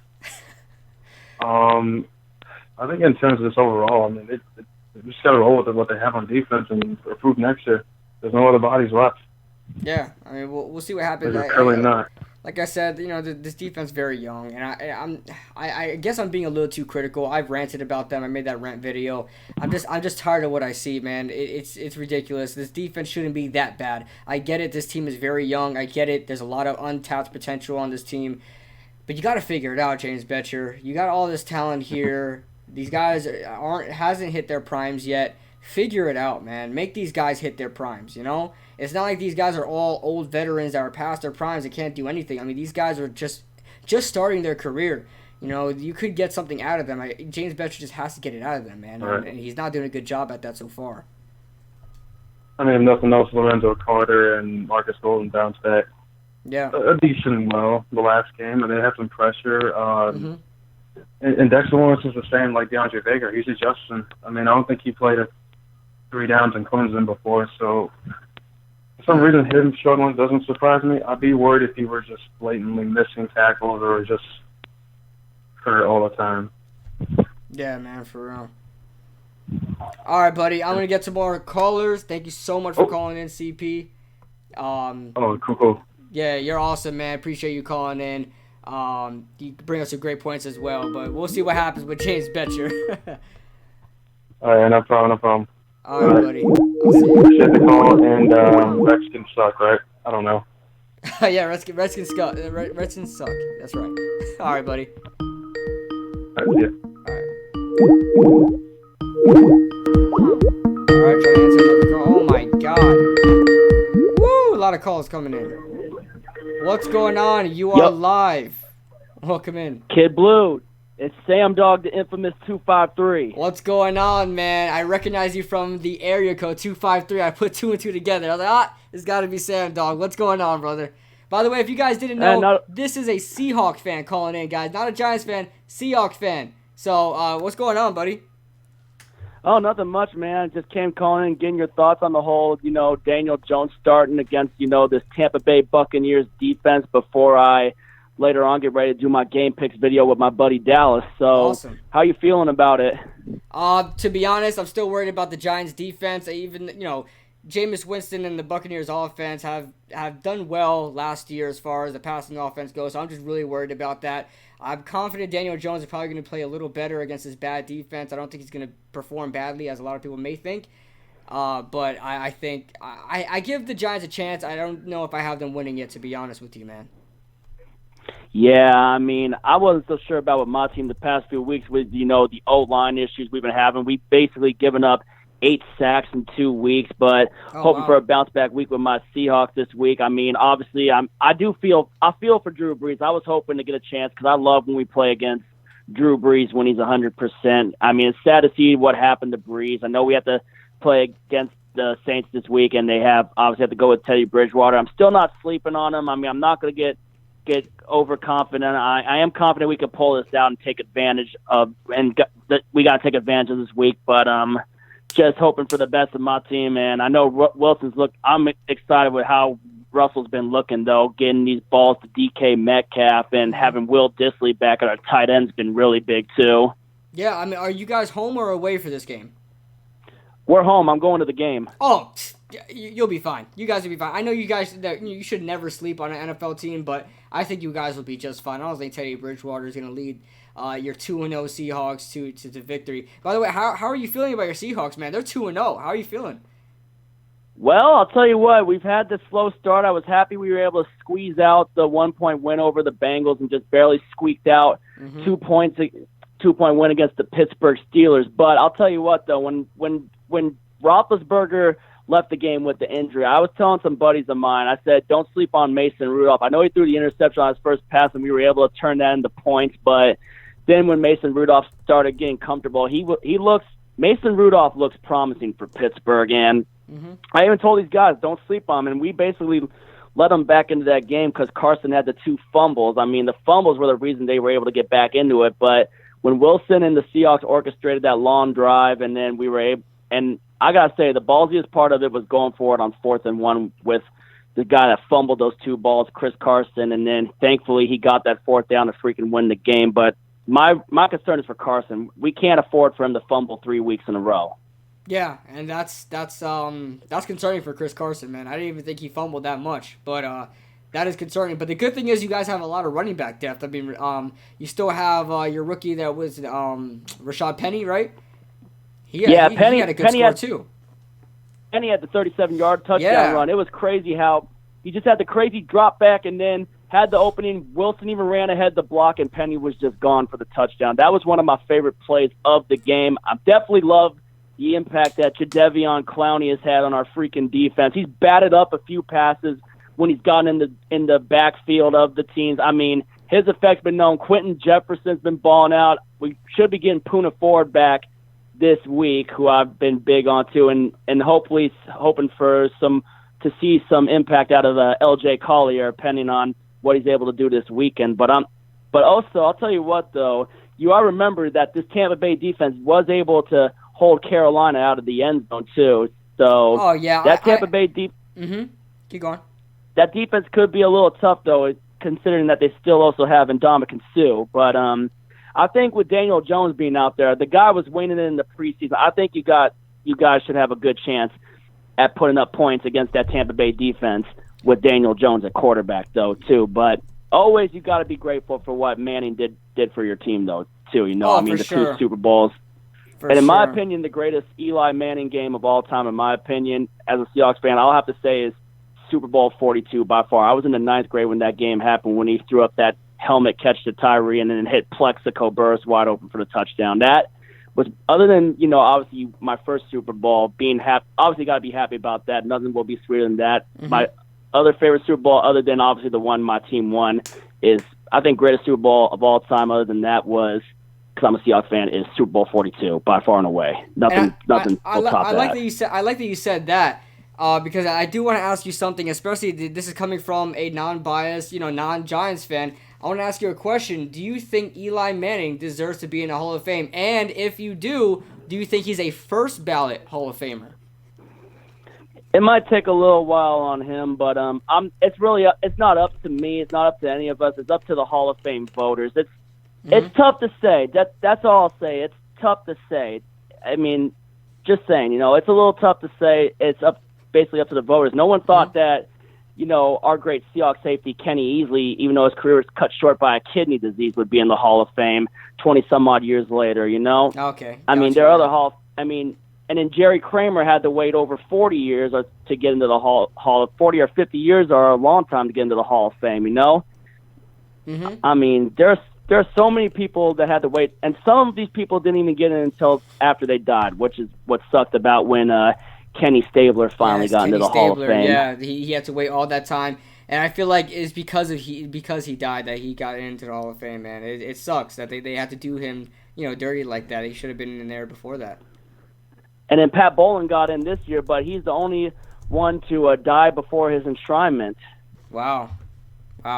Which was at Denver Bronco owners. So it's definitely going to be cool, especially this next class is supposed to have a big freaking class for over like the 100 years of the game. I think there's going to be like the centennial class, I think is what it is. I have to look into it, but it's supposed to be like a lot of Hall of Famers that they're trying to put in the next year.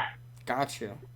All right, buddy. But yeah, so I'm gonna wrap this up now, so I can get to some other callers. Anything you want to say before we part ways?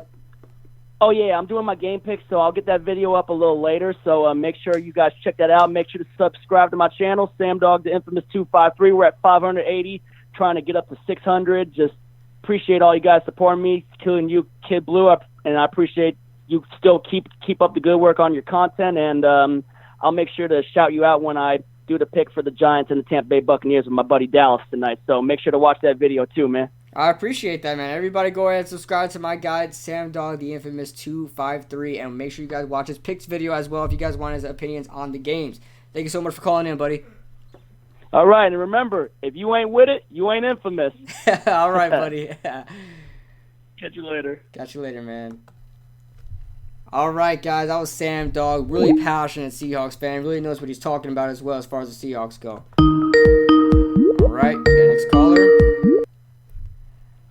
Alrighty, next caller, what's going on? Okay, ended the call immediately. All right, guys. Whoever's next can call in. Let me just address the chat a little bit. You play Madden yet? Yeah, I got Madden, Muzz. I got Madden. I'm still working on streaming the game for you guys, and I'm trying to find time to stream the game and play with you guys on Madden if you guys have it. Alex Worth, Eli's a Hall of Famer, 2 times Super Bowl MVP. Oh my God, the unknown number calling again. How do you call in? Dadrian, just call that number on the bottom of the screen. But I'm taking the number right now. What is going on? You are live. What's going on, brother? What's going I on? have a Who's question. this? What do you think about? Everything is good, man. New York Giants fan. What do you think about Daniel Jones this week? How do you think he would do? Do you want me to be honest? I think he'll perform. I think he'll perform better against a weak Tampa Bay defense. Do I have him winning the game? That's still yet to be answered. I have to make that decision when I do my picks with Chris tomorrow. But man, if you want my honest opinion, I really don't know what to think right now. We haven't seen Daniel Jones in regular season action yet. I'd probably say he throws for just under 250 yards and maybe a touchdown. But I think he'll perform all right. I don't think he'll blow the world away, but I think he'll perform all right. What do you think? I mean, I'm hoping the upside is good for him, man. You know, at first I was upset about the pick. Mm-hmm. Then, finally, I see him in preseason. Not saying I'm flip-floppy, but it's good to see. It's good optimism to have, for the future for the New York Football Giants. I mean, there was this big question at quarterback. He comes in, he shows a good preseason. I mean, even though he gets secondary players, but it's really a bright thing. So it's good to get him in now, because, we're going towards the future now. We're in rebuild mode. Might as well see what he has now against real defense. Yeah, and by the way, who am I speaking with again? Just so everybody knows. So my name is Kyrie, man. I have my own podcast called Time Out. Wow. I'm a big Giants fan. Been Giants fan since I don't even remember, man. I bleed blue, so. Oh man, all right, cool, man. If you want to shout yourself out, you can. That no problem. You're a fellow content creator. I have no problem with that, man. Absolutely, man. Time Out Pod, comes out every Wednesday, right before the week of the football week or whatever. It's before the Thursday night game. Really interesting. 3 guys that love football that talk about it, and tune in, guys. And shout out to you, man. I watch you all the time. I keep up with your videos, brother. Keep doing your thing. There is love out here in Brooklyn for you, man. Wow, appreciate that, man. You're light years ahead of your time, man. I can't wait to see you get bigger, brother. I appreciate that, man. That means a lot, especially from another content creator, man. I appreciate everybody that watches in, and those words mean so much to me. I appreciate that, man. Absolutely, man. So that's just keep it going, my brother. All right. Yeah, man, appreciate it. All right, man. Go New York Football Giants. All right, man. Go Giants. All right, guys. Well, the Timeout Podcast, the host of the Timeout Podcast, if you guys know what that is, make sure you guys link. If you're still watching, buddy, my friend just called. Make sure you link it in the chat, man. I want to check it out. I want to check out your podcast.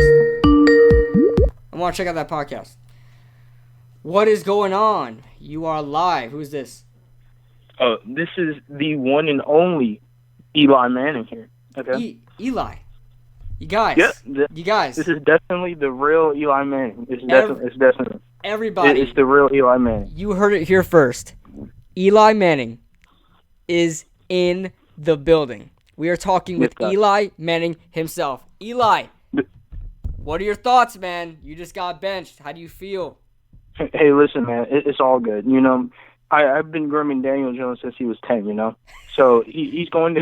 Hey, wait. I have a question for you, man. A lot of people on my channel have been wondering. I have this conspiracy theory going on. Is Daniel Jones your son? Everybody wants to know. Well, I can't. He was really 16 when you were born. You were 16 when he was born. I want to know, is he your son? Well, I can't really share that information. That's just between me and Pat Shurmur and the baby mom? Gettleman. And the baby mom? Yeah. Oh, gotcha. Well, gotcha. Everybody, Eli Manning is Daniel Jones' father. There you go. Oh, well then, you figure me out. Okay. What's going on, man? How you been? Thank you for being in the chat too. On a serious note, but when it comes to the benching with Eli Manning, the thing is that even though I feel sad though about it, it still hasn't hit me yet that he's actually this is actually his last year. It's honestly crazy. because I'm about 16 years old, so it's like I've ever since I've been watching football. Period. Eli has been the quarterback.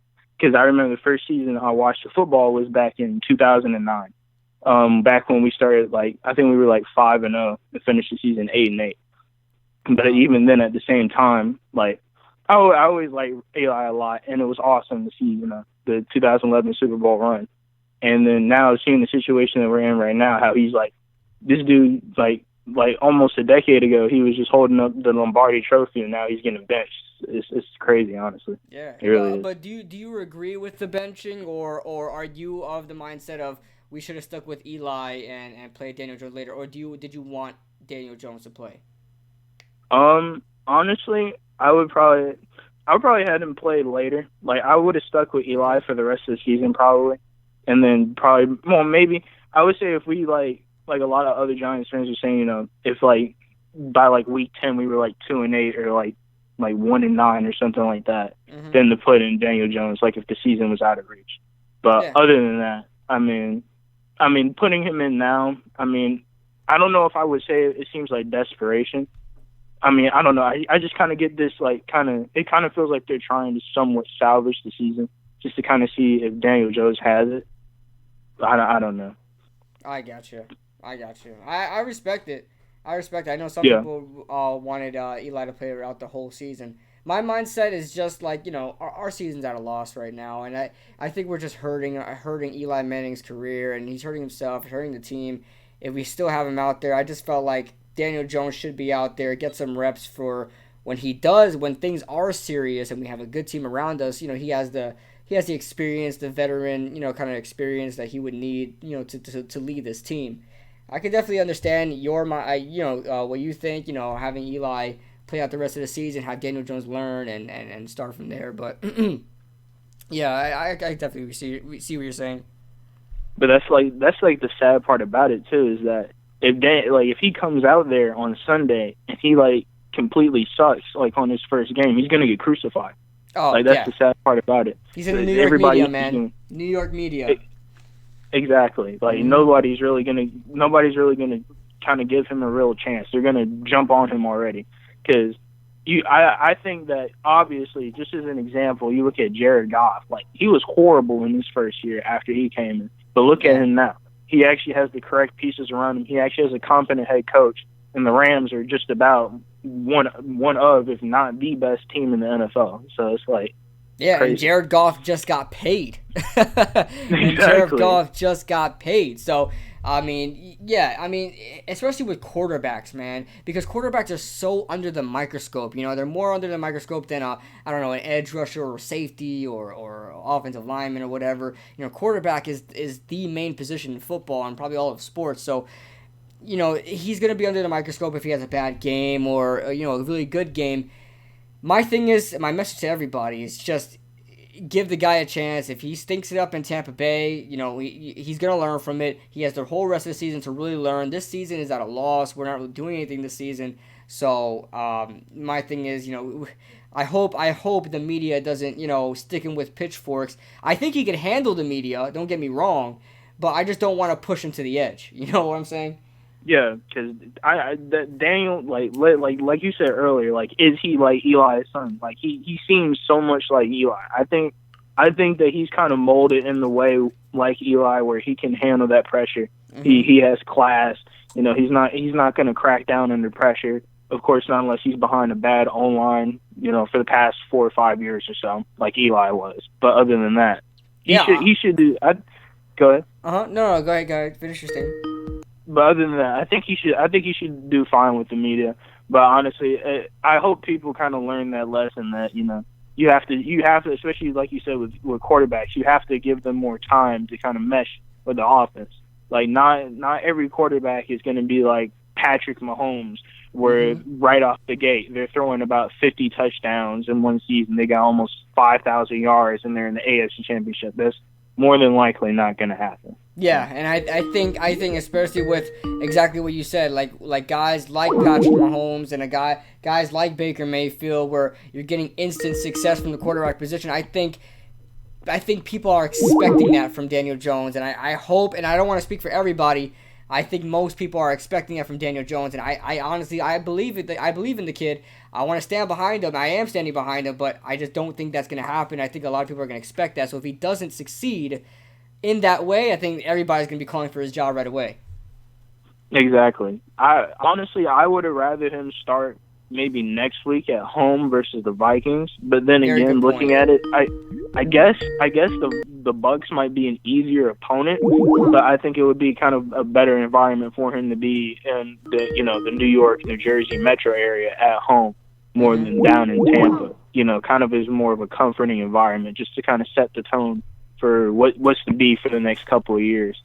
But honestly, like when it comes back to the other point too, I think even with Eli in, the season is over. We're not really going anywhere anyway. So it's kind of like, honestly, it's kind of like, you want to know something? Just go ahead and toss it up. Kind of prepare him for the next couple of years, see how he does, and if he doesn't do so well, just kind of groom him, make sure he gets better, give him another couple of years or so, make sure he settles down with the offense, learns the players, gets chemistry with the players, and so on and so forth. So I think that's just how the Giants need to go on forward. And I also think we also need to draft more, or at least try to get some more receivers, because Sterling Shepard and Evan Ingram and Cody Lattimore and Benny Fowler, not unless these guys are like some secret like upcoming Hall of Famers who are gonna like break every receiver record ever. I don't think that's gonna really help you mold into a playoff team over the next couple of years. So we've got to look for new wide receivers to cover that up.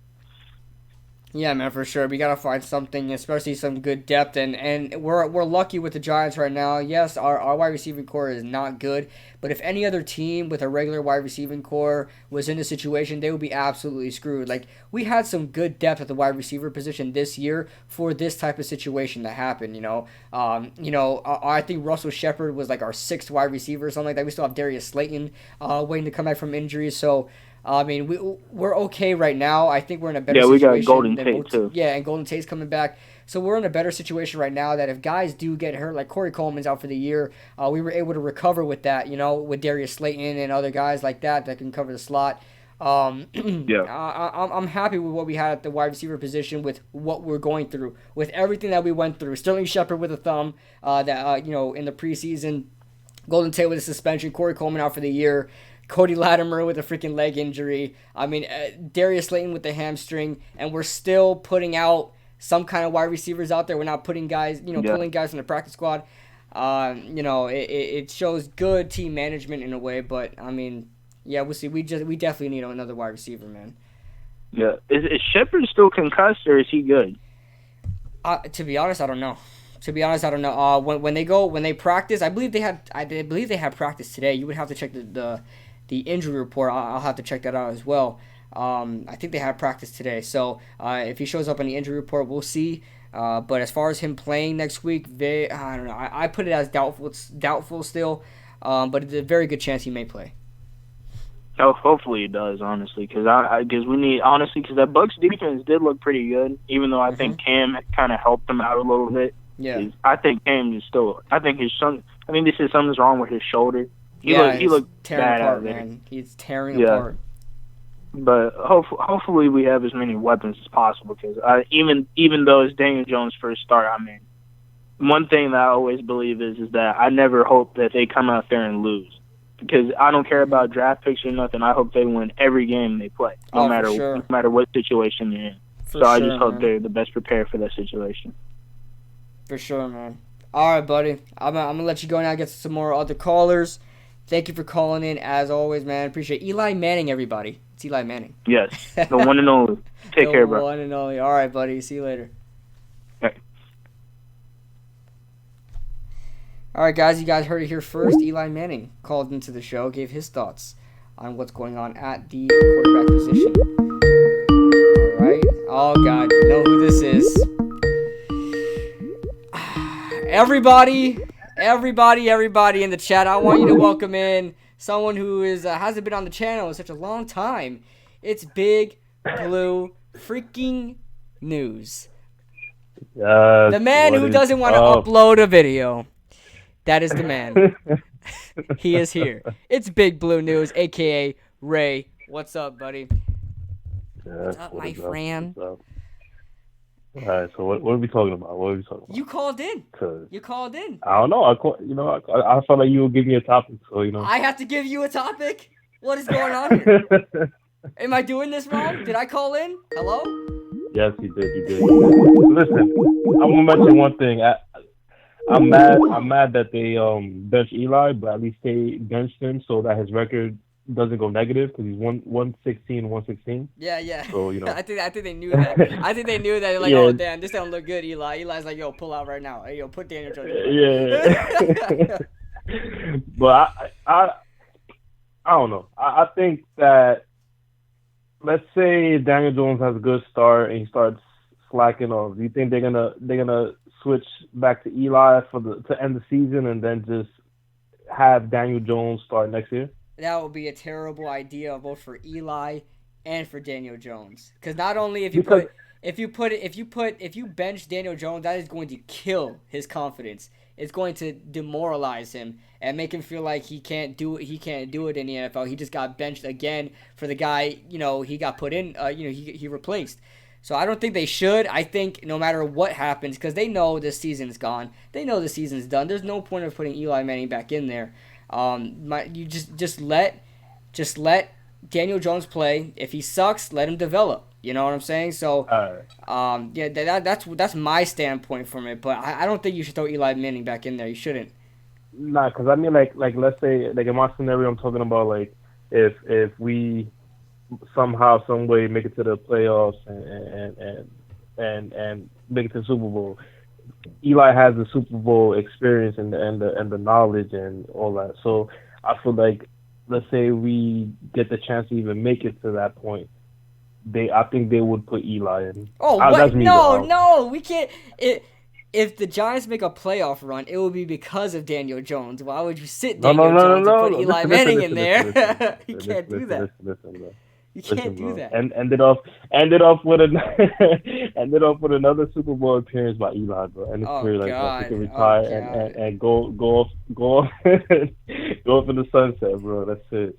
Ray, you are like the Skip Bayless of takes. You're the Skip Bayless of YouTube. You just say the darndest things, don't you? I just wanted to say something stupid, but no lie, bro. I feel like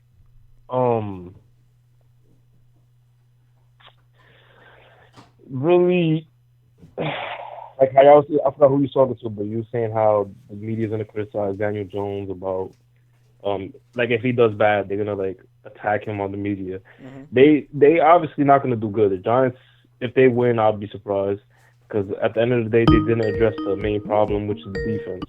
So until the defense is addressed, even if the offense does good, it's gonna be either a shootout. Let's say if Daniel Jones has a great game, we scoring on every drive. Mm-hmm. The Bucs are gonna be scoring on every drive because Jameis Winston's been looking good, and also our defense is letting everybody be open. So I don't know. I think Daniel Jones is gonna have success. I think for sure he's gonna have success. The problem is if you can get the win and hold up in a shootout because our defense can't stop a nosebleed. So exactly. Man, it's just it's crazy. It's crazy that we're really trying to figure out if we're gonna beat the freaking Bucs. I can't believe we've gotten to that point. I can't believe we gotten to that point where like, damn, are we gonna beat the Bucs? Are we gonna beat the Buccaneers? Like usually everybody puts the Bucs as a W. Everybody does that, you know. And the fact that we're like, man, are the Bucs gonna blow us out? For real. Did you see the comment that Janoris Jenkins made about the pass rush, the defense? Yeah. Yeah, he was like, nobody could cover for 10 seconds. So like, and that's what I'm telling everybody. That's what I'm telling everybody. Yeah. It doesn't look if you have. I'm talking the best safeties and cornerbacks in the league. I'm talking about like Charles Woodson. I'm talking Deion Sanders. I'm talking Champ Bailey. I'm talking Ed Reed, Troy Polamalu. You put all those guys together in the secondary, and with a bad front seven and a bad edge rush, they'll be the worst secondary in the league. I'm not joking. They'd be the worst secondary in the league. You cannot have success in the secondary if you don't have any sort of a pass rush, and we're seeing that in these first two games. Yeah, exactly. So until that's addressed, Giants is not looking.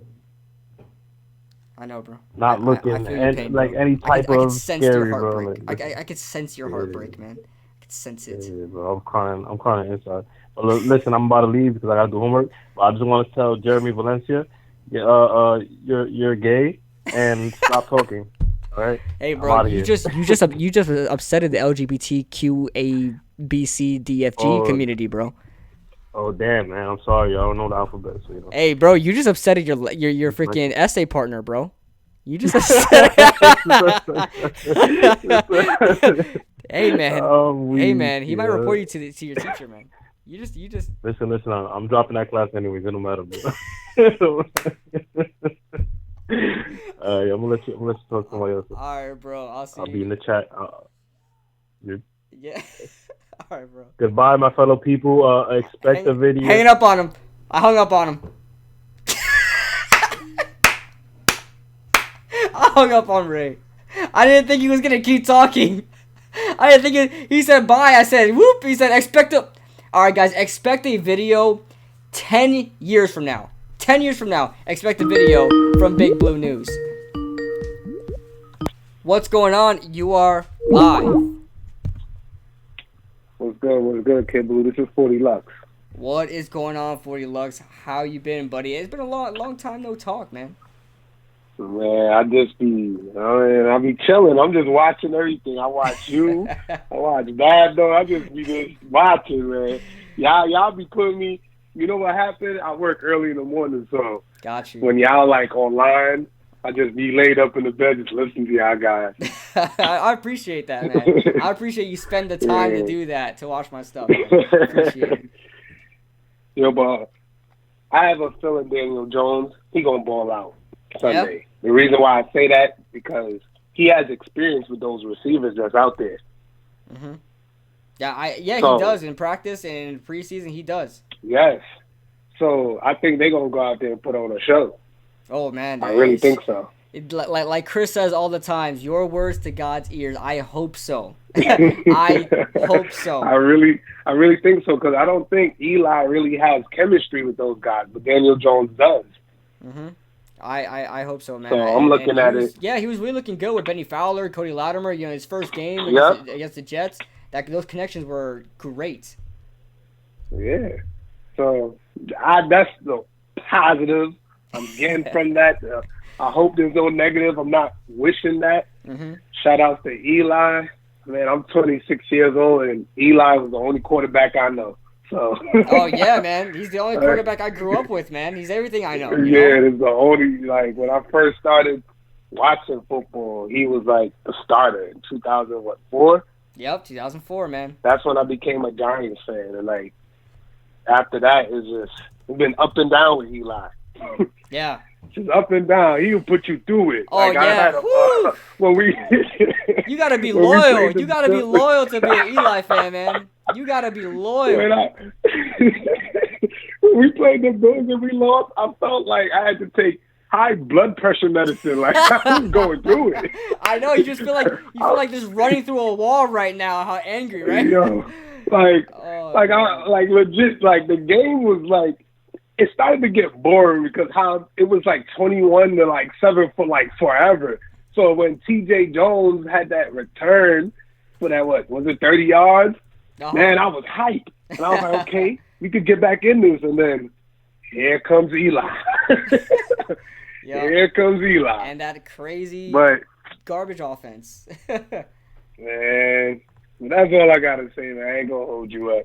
I'm just going to shout you out. I'm here listening, man. All right, man. I appreciate you calling in, man. It got me a good laugh. All right, man. Have a nice night. All right, man. You too. All right. All right, everybody. That was 40 Lux. 40 Lux calling in. Next caller. Borden Arrow's in the chat as well. What's going on, Borden Arrow? What's going on? Who am I speaking with? Hello? What's up, Kid Blue? What's up, man? Who's this? My name is Deidrian. Deidrian, what's going on, bud? Yeah, I just want to say, like, at this point, we are 0-2 and have a trash defense. Like, we should at least put Julian Love at slot corner or even safety, like, have him share time with Bethea. Yeah, for sure. Real quick, can you put the volume down on the stream? I hear a little bit of an echo. I just did. Okay, cool. But yeah, I completely agree with you. I think Julian Love needs to get more playing time. I don't know why he's not getting any playing time. Because I think the Giants more so want to use him as a safety, but he needs to be used in the slot more. We need all the talent we can get. You know, Antonio Hamilton ain't cutting it out there, you know?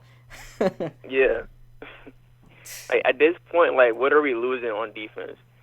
Like, we should just put him out there, see how he does, you know? Like, yeah, we got to throw all the talent we can. Grant Haley, mm-hmm. we could like even make them share time at the slot position. Yeah, I wouldn't mind that whatsoever. They split snaps. I don't, and it's crazy because us fans, we say these things and they're good ideas, but you know these guys do this for a living and they don't do it. They don't do what they got to do out there, man. Yeah. You bring up a good point, man. You bring a good point. I just really hope that I get to see him play because we drafted him. Like, we drafted 3 corners, and we only got to see Valentine play, DeAndre Baker play. But Baker, he's been having a bad season for the first 2 games. So I just hope that Julian Love could, show the Giants that he's worth it. Oh, yeah, I hope so. I was going to say that, and that was it. All right, man. Thank you for calling in, buddy. Yeah. All right, bud. All right. All right, next caller. Waiting for the next caller. Kid Blue, after the call, can you speak on the Janoris Jenkins comments? Juan, if you missed it, I did talk about it. I think he's absolutely right. I don't think he was in the wrong whatsoever. I've been saying this from the get-go. Pass rush means a lot, especially to the secondary. You cannot have a great secondary if you don't have a pass rush.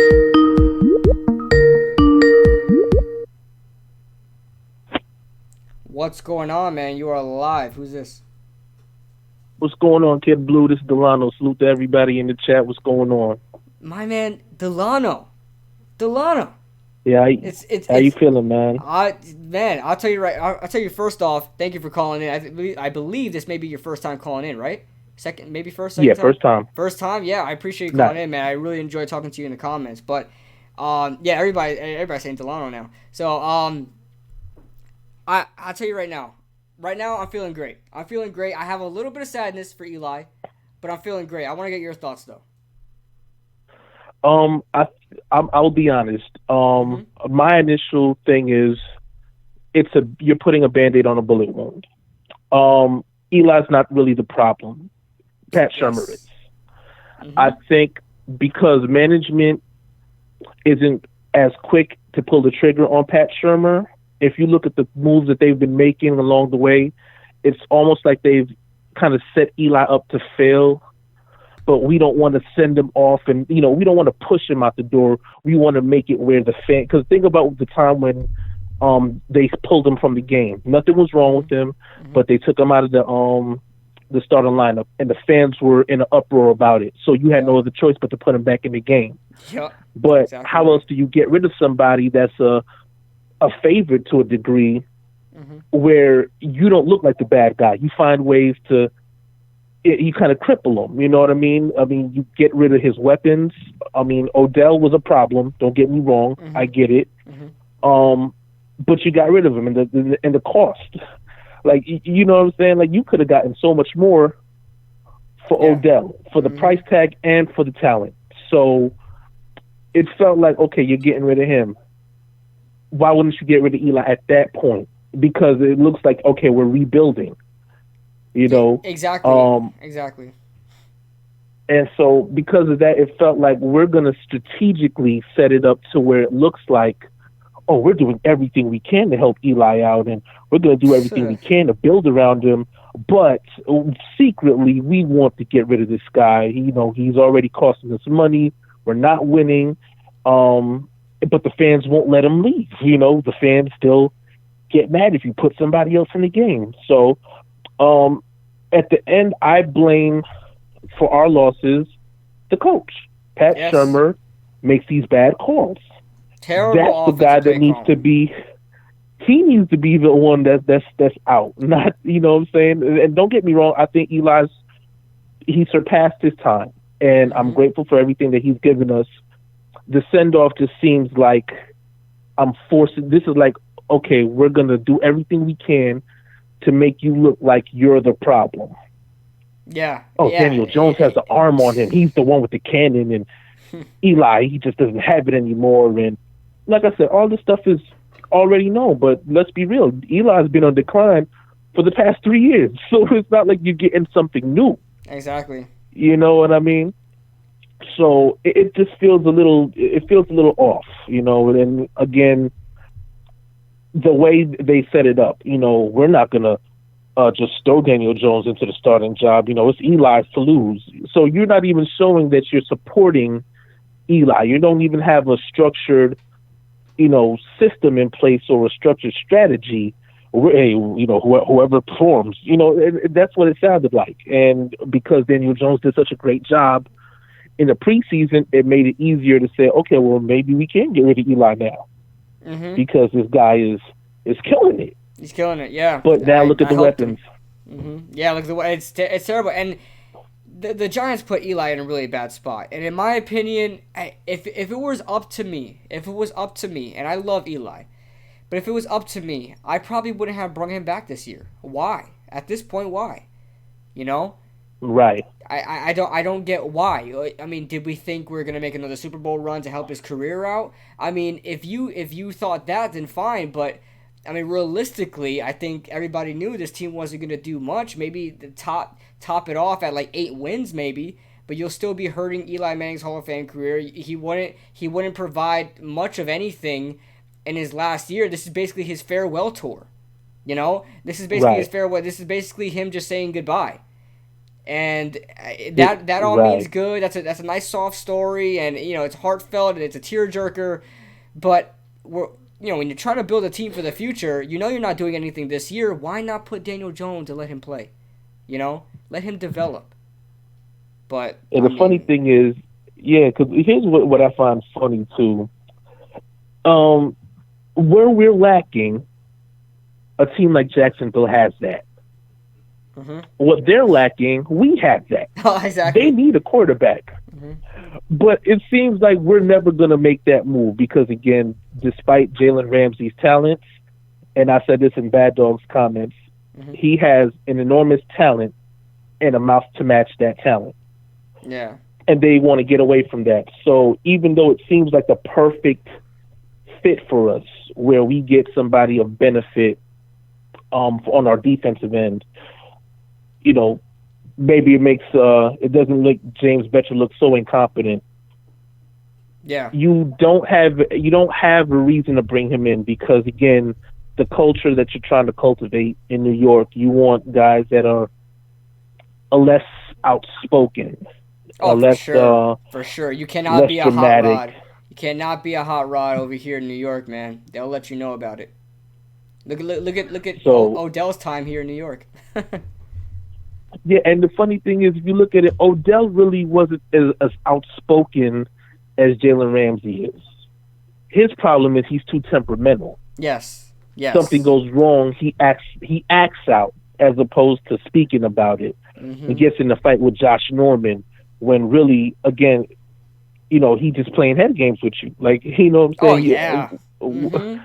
Like, come on, you got to be kidding me. Like you look like a sucker out there. Then you turn around and you're hitting posts and stuff like that. You're hitting field goal posts. Like, you look like a fool out there. Jalen Ramsey's problem is the games when you're doing it, you're killing it. You speak about it. The games when you're not doing anything, you're still speaking. Like, shut up. Just go out there and play. Exactly. You know what I mean? And so it's easy to sit there and say, I don't want this guy on my team. I don't want the headache. You know, he's gonna bring a world of chaos, and we're trying to get away from that. But it just sucks that, you know, again, I'm looking at here's a situation where we could benefit. Each team can benefit, but it won't make sense for what we're trying to do internally. But if I was trying to do something, I would take the gamble. You got him for 2 years. Eli's contract was going to absorb a lot of stuff, so we could probably get a couple more things out of Jacksonville. Maybe maybe a second rounder, third rounder, something like that, along with Ramsey's contract. And, we would have been a little bit more fast tracking towards at least the postseason. But, we'll see what happens. Those are the guys that get paid the big bucks to make all the right decisions. Mm-hmm. So we'll see how it all pans out.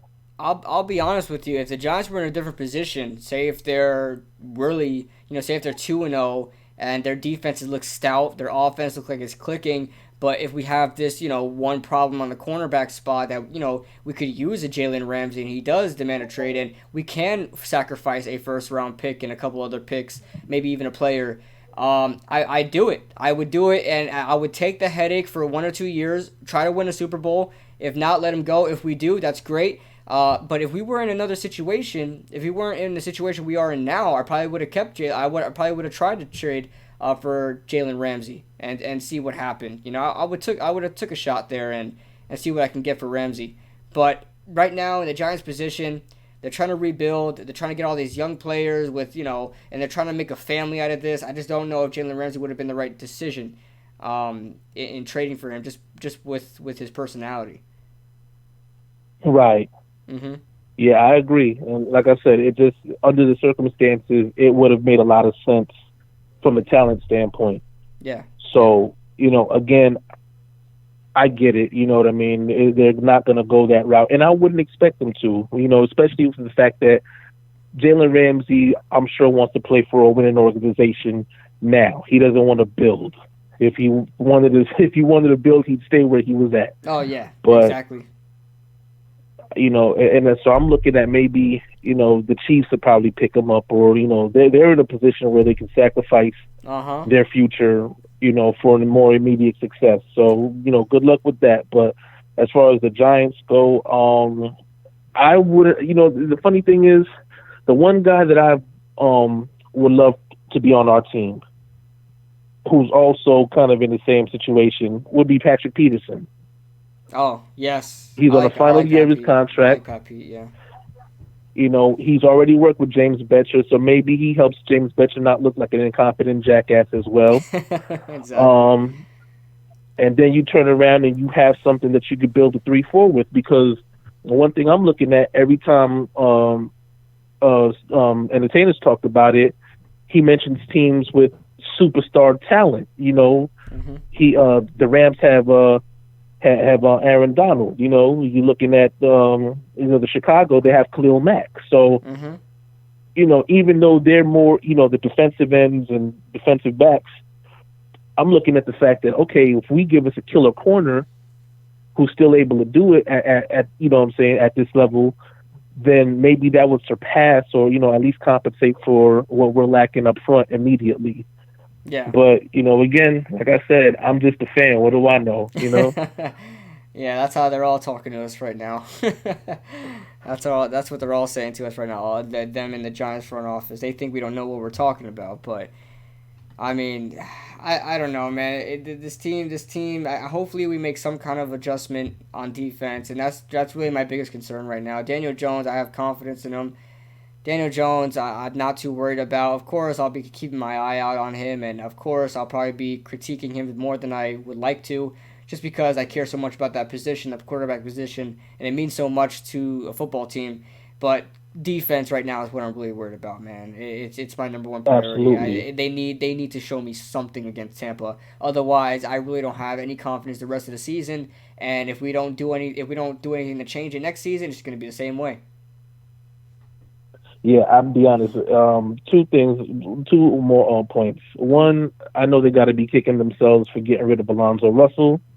Oh, that one hurt. That was stupid. That was dumb. Yeah. And the second thing is, I give James Betcher one more season. After this season, he gets one more, mm-hmm. and if you don't see any change, any improvement, then he got to go too. But Pat Shurmur definitely has to go ASAP. Oh, yeah, we'll see what happens, man. We will see what happens. I hope we get some other offensive coach mind in there. I don't know if they will do it, just because I know Chris and Bad Dog made that point that, Daniel Jones is a rookie quarterback. They don't know if, it would be beneficial for him to learn something completely new when he's still a rookie. But we'll see what happens. We'll see towards the end of the season how people feel about that, about their offense. But, Delano, I'm going to let you go, man, because I'm going to get ready to end this now. But very good points. I'm very happy that I was able to talk to you for the first time instead of just in the comments, man. Nah, it was great talking to you. I know the last time you did a call, and I tried to get up with you, but I actually came in too late. So, but it's all good. Glad that I was able to get in with you this time, and I'm in here. So once you go live and you do call-ins, I'll be calling in more. All right, bro. I appreciate that. I'll be looking forward to your calls. All right, everybody have a good night, and once again, salute to everybody in the chat. Have a good one, Kid Blue. All right, man. You too, Delano. I'll see you later, man. All right, take care. All right, buddy. Guys, everybody, that was Delano, my guy. All right, sorry, 585. I will be closing it out now. Sorry about that, my friend. I'm going to be closing out the stream now because I do not want to interfere with Chris and Bad Dog stream. So I'm going to send this out right now, guys. So it's a good segue for you guys. If you guys want to tune into Chris and the Bad Dog, they will be live probably in about 5 minutes or so. I think they said 10:15, 10:20, something like that. So they'll be live. Make sure you guys tune in for that. And guys, make sure you guys leave a like as well before you guys leave. But final thoughts, guys. Final thoughts. I will be doing my picks video with Chris. I have no clue if I have the Giants winning against the Tampa Bay Buccaneers yet. And Ray, we will see if I get on, my friend, because I still got to hit up this girl. I haven't talked to her all day, but if I do get on, bro, I probably won't talk. But anyway, like I said, I don't know if I have the Giants winning this game yet. I'm confident in Daniel Jones' ability to play against the Tampa defense. But the thing is, don't worry, Noah, don't worry. But the thing is that the Giants defense is what really concerns me about potentially getting a W in this game. So that being said, let me know your thoughts in the comment section below. Wait, hold on. This isn't a recorded video. This is a live video. Put your final comments in the chat, guys. And be sure to like the video. Subscribe if you have any new people in here. Make sure you guys. I've seen some new people in here. Maybe you guys are just haven't commented before. I've seen some new people in here. So make sure you guys subscribe if you guys want to. Spike that like button. Delano, appreciate that, man. 27 squad stand-ups, 27 squad. Yeah, Big Blue News is there too if you guys want to subscribe to him. You guys will subscribe to him, but he'll never put out a video. But make sure you guys subscribe to the guy. And yeah, if Dylan Renner is in here, I'll give a little homage to him, a little salute to him. And 27 squad, yeah, boy!